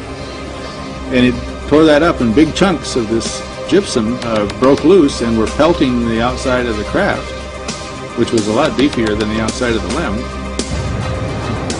And finally, the last time they flew it, it did tip over because one of the 4 landing legs didn't come down. Of course, that would happen in 1995, but it would never happen in 6 Apollo missions, right, on the moon.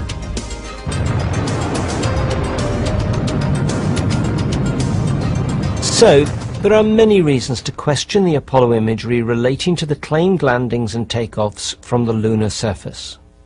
If these moon landing images were faked, then how did we manage to acquire so many rocks? Core samples and lunar dust have been obtained by unmanned probes. The Soviets were particularly advanced in this technology, but there were supposedly many samples loaded onto LEMs and returned to Earth. The claim is that the Apollo program collected hundreds of pounds of lunar rocks, something like 750 pounds, some large amount of lunar rocks in the 6 missions. And I think that only a few pounds were actually collected remotely by ourselves and in a similar manner by the Russians, because we had an agreement before we went to the moon to trade lunar soil samples. We would trade soil from the sites that we visited, and they would trade samples from the sites that their robot craft visited. and compare them. And then I think the vast majority of the hundreds of pounds of moon rocks that we claim to have are made here on Earth, and that's why they look so similar to Earth rocks. That's why they found that the composition is so similar. They can be irradiated or exposed to a vacuum or modified in certain minor ways so that they appear slightly different, and then they do an analysis and say, well, it's just like Earth rocks except for these few minor changes. And then they hypothesize that they were blasted by meteorites. Well, they can be blasted by meteorites artificially. Paul Jacobs was a top investigator in San Francisco. I went to see him to get his help. I said, Paul, help me with my Apollo hoax project. He says, all right, I will. I'm flying to Washington next week. I'll go see the head of the U.S. Department of Geology. And he did. And he asked the geologist, did you examine the moon rocks? Did they really come from the moon? The geologist just laughed. Well, there's a sad ending to this story. Paul flew back from Washington. I met with him again in San Francisco, and he told me what he had determined, that the Apollo project was a hoax and that people at high levels were keeping it a secret. Unfortunately, Paul and his wife died of cancer within 90 days. Lee Galvani. He's been in touch with me for many, many years, and he says that he had almost convinced James Irwin to confess and clear his conscience of this terrible burden. And curiously and appropriately, James Irwin called me at my home here in SoCal and wanted me to call him back. But he was dead of a heart attack in 3 days.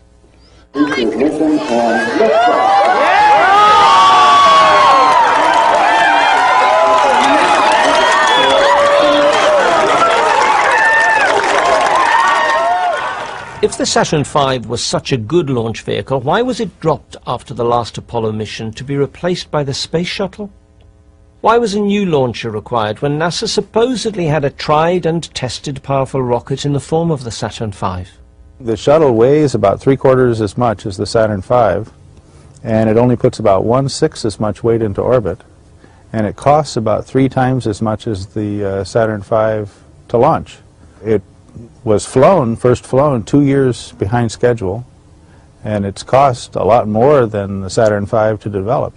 So in almost every measure of rocket technology, the shuttle is greatly inferior to the claimed performance of the Saturn V.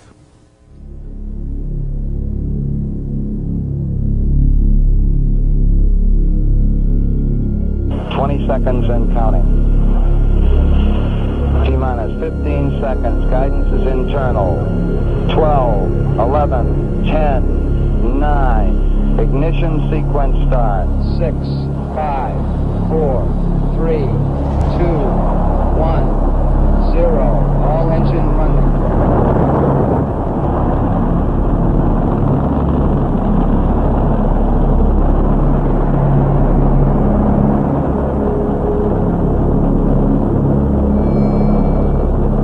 If the Saturn V had worked, far and away the most logical thing to do with that hardware that was developed with billions and billions of dollars was to begin producing them, because then the development cost gets amortized over the cost of all of the produced vehicles, and use it to launch the shuttle. If they wanted to actually have an airplane that goes into orbit, they could have put a shuttle orbiter on top of the second stage of the Saturn V and flown the whole thing into orbit.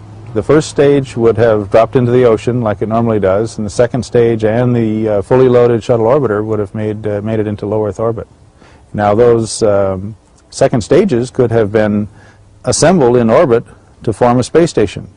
We could have had the first launch of the shuttle about 5 years sooner at a savings of about $20 billion.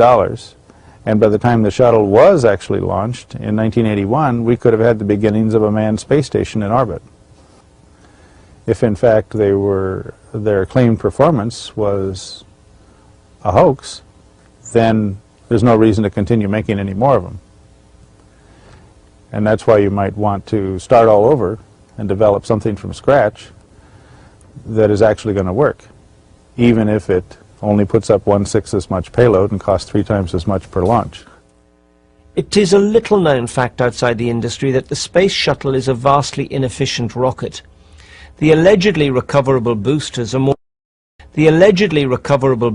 more often lost at the bottom of the sea than they are recovered for reuse, which together with other issues minimizes the claims for an economical recyclable spacecraft.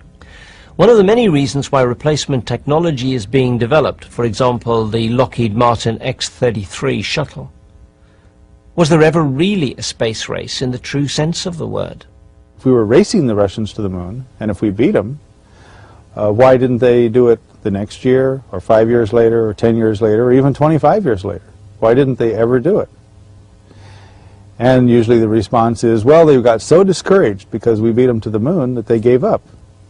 Well, if that were true, then why didn't we give up when they beat us with the first satellite into orbit, or the first man, or the first woman, or the first space station? Why did we keep struggling with them the whole time, and why the very first time we beat them in something major did they give up? And why did they give up so thoroughly that they never went at all? Of course, we know at a very high level the Russians and the Americans have been in bed together for a long time. I mean, the Russian Revolution was financed by Wall Street. I mean, this is known. Beginning October 18, Soviet cosmonauts Andrei Nikolaev and Vitaly Sevastyanov toured the U.S. and several NASA field centers. During that same month, the United States and the Soviet Union agreed to study ways that American and Russian spaceships could meet and join in space. During his visit to Russia, President Nixon signed an agreement with Chairman Kosygin of the USSR to conduct an Earth orbital rendezvous and docking in 1975 between a U.S. and a Russian spacecraft.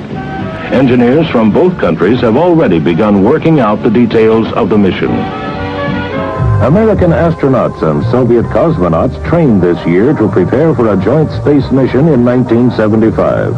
The two crews will meet and join their spacecraft while in orbit around the Earth. Beyond the rescue capability they will demonstrate, it is hoped the complex project will lead to future international cooperative programs.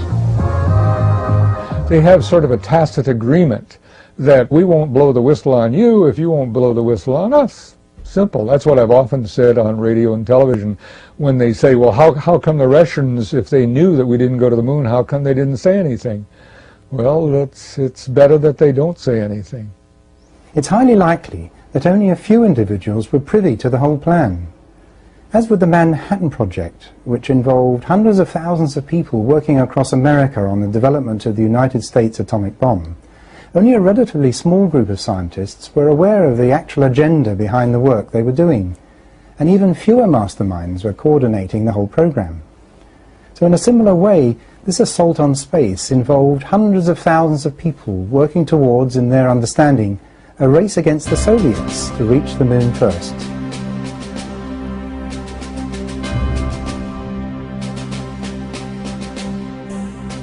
No doubt when it was understood that it was going to be well nigh impossible to do the job safely with the available technology, only relatively few of the core teams would have been completely in on the alternative plan to fake the public record of the Apollo moon landings. This would become the cover for the surrogate program. Even fewer key individuals would have been in on the reasons behind the top-secret scheme to get out into space at all costs. And with that in mind, we propose that the Soviets and the Americans were at the highest level always working together on this planet's space program right from the start, and that the split of the Nazi rocket scientists into two teams, destined for America and the then Soviet Union, was part of a well-thought-out plan up and running before the end of World War II. A key step in any space program would be the establishment of communication satellites in geosynchronous orbit around the Earth.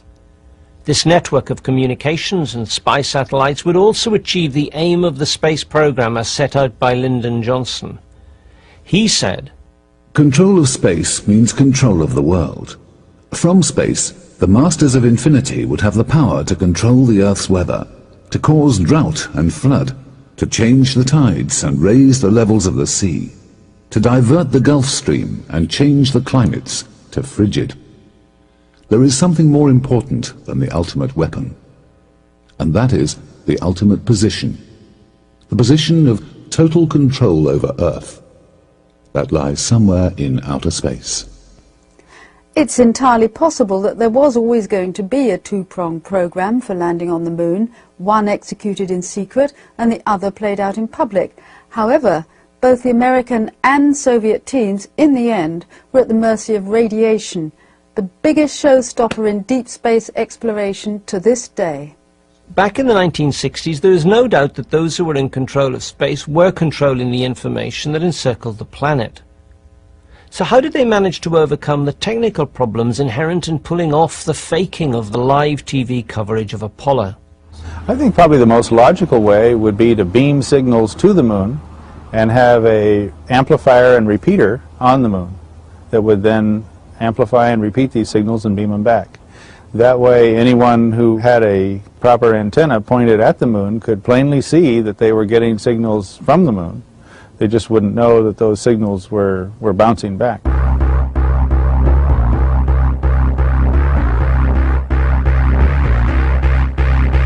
The Soviets had developed a very satisfactory roving vehicle, guided from Earth, called the Lunikod. Lunikod was landed successfully on the lunar surface and travelled over considerable distances. It had the capabilities of soil and rock sampling and was equipped with TV cameras and a laser reflector. These items had dust covers that could protect the lens and prisms respectively. The laser reflector was useful for receiving a laser beam from Earth in order to measure the precise Earth-Moon distance at any given moment in time. One craft could have performed all of the functions that would simulate the lunar lander.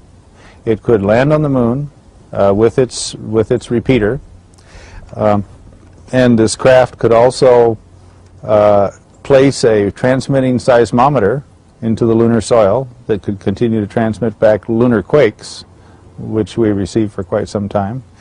This same device could also pop out a laser reflector onto the moon's surface, and it could perform all of these functions. It could also have lowered a drill into the lunar soil and dug up lunar soil, and then the return craft, unmanned, could bring that soil back to Earth. There really isn't a case to answer. The Apollo project had to have happened in order to produce this data, and if it hadn't happened, it would have been impossible to cover up for this length of time. But people have been whistleblowing for many years now. In this program, we've looked very carefully at evidence which clearly indicates that NASA hoaxed and faked the Apollo record. We've looked closely at many still photographs that are seen together on one continuous roll of film where there was no scope for retouching or the insertion of promotion pictures. And we have looked at the TV coverage as well. In addition to the attempted confession by James Irwin, there's a more recent statement from an Apollo insider. In September 1999, it was reported by journalist Graham Birdsall that at the first Pacific UFO conference in Hawaii, the astronaut Brian O'Leary, who worked alongside the likes of Armstrong and Aldrin for many years, commented, "If some of the film was spoiled, it's remotely possible they may have shot some scenes in a studio environment to avoid embarrassment." For an insider to consider this faking a possibility is quite remarkable. When that individual worked for NASA in the 1960s and specifically on the Apollo 11 mission during 67 and 68, this really is some statement. But the view that the still photographs have been faked, whereas the TV transmissions remain genuine just because they were live, is unacceptable.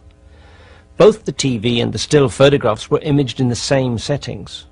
One single contradictory example would be enough to demonstrate that there is a problem with the integrity of the material published by NASA. You've seen many such examples in this program and much else besides. The lack of continuity between the stills and TV coverage of the same events, the whistleblowing inherent in the lighting of these images, the totally faked setups, the clues in the dialogue of the astronauts returning to mission control, and the serious problems associated with radiation and the technology. All these matters underline one simple fact. A representative of humanity may well have gone to the moon in 1969, but the images published by NASA of a manned lunar landing are not the true and accurate record of such an event. Bill K. Singh has been in contact with an electronics technician who's spoken out. He was part of the team at the Goldstone tracking station, California, during Apollo. He strongly suspected that Apollo was being faked, that the information coming in was not coming from a genuine command capsule, it was coming from a satellite that was transmitting the information as though it were coming from the moon.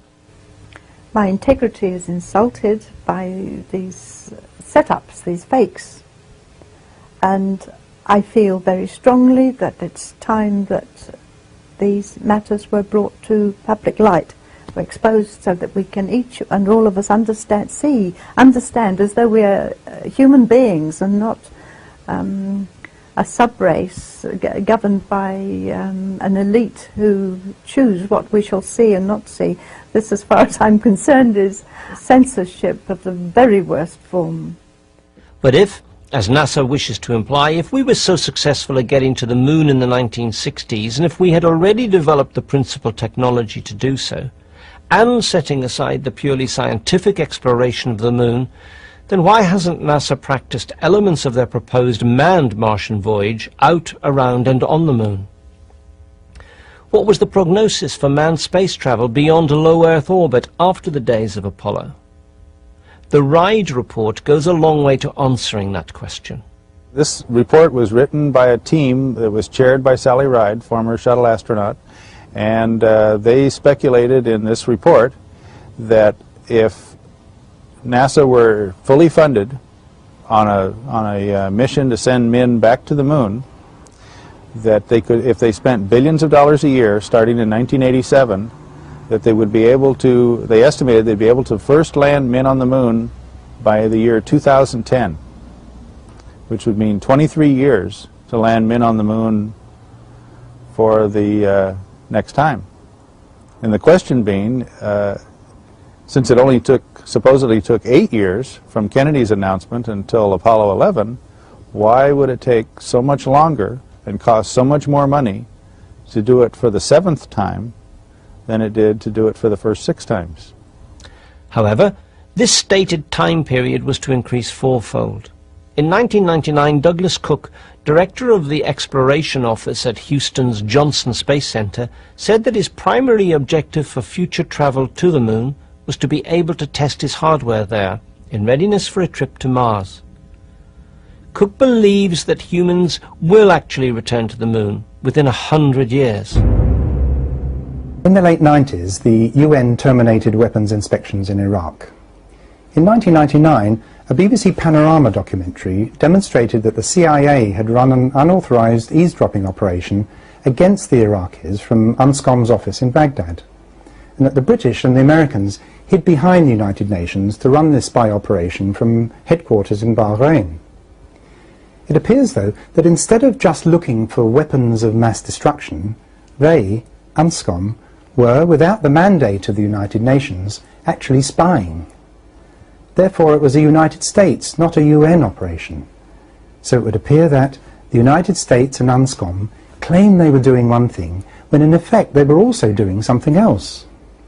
Now, this tactic is by no means new. Here, with the UNSCOM operation, are parallels with what we maintained happened during Project Apollo, 30 years previously. From the sheer weight of evidence, the firm conclusion of this investigation has to be that in the case of Apollo, NASA stated that the agency was doing things one way, when in fact a hidden surrogate program proceeded in a very different manner. The total costs of Project Apollo, together with the Soviet part of the program, were estimated to be at least $30 to $40 billion on each side. Now, given this cost, it's perhaps understandable that what we were shown was done so as to avoid the risk of these huge levels of funding not being made available in the first place, and much illusion, including the space race itself, had to be maintained to keep the funds flowing. But what this investment did bring was ownership of the true experiences encountered by any surrogate astronauts regarding the actual conditions on and around the moon. The rest of the world were never to know what motives really lay behind the first ever manned deep space program.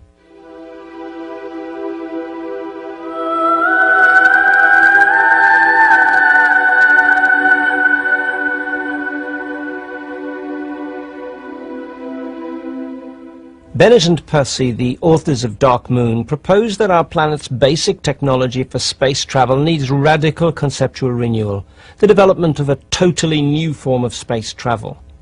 And rather than sliding around on the surface of space, mankind needs to create a technology that enables us to travel through space within realistic time frames and without unduly endangering our astronauts. As they say, it's no longer acceptable to be economical with the truth in order to cover a hidden agenda. As ordinary citizens, we do not expect our space experts to know everything, nor should we hold today's people at NASA responsible for their predecessors' decisions, unless they wish to maintain the myth of Apollo in the face of the overwhelming new evidence. In that case, they will be as guilty as these first decision-makers. Moreover, incapable of fulfilling their desire to travel out into the solar system, these frustrated masters of infinity will then be bent on shoring up the edge of darkness, low Earth orbit with space stations and so-called Star Wars technology. During the 1986 Presidential Commission on the Shuttle Challenger disaster, the eminent physicist Richard Feynman found that NASA's analysis, claims and methodology were consistently incorrect.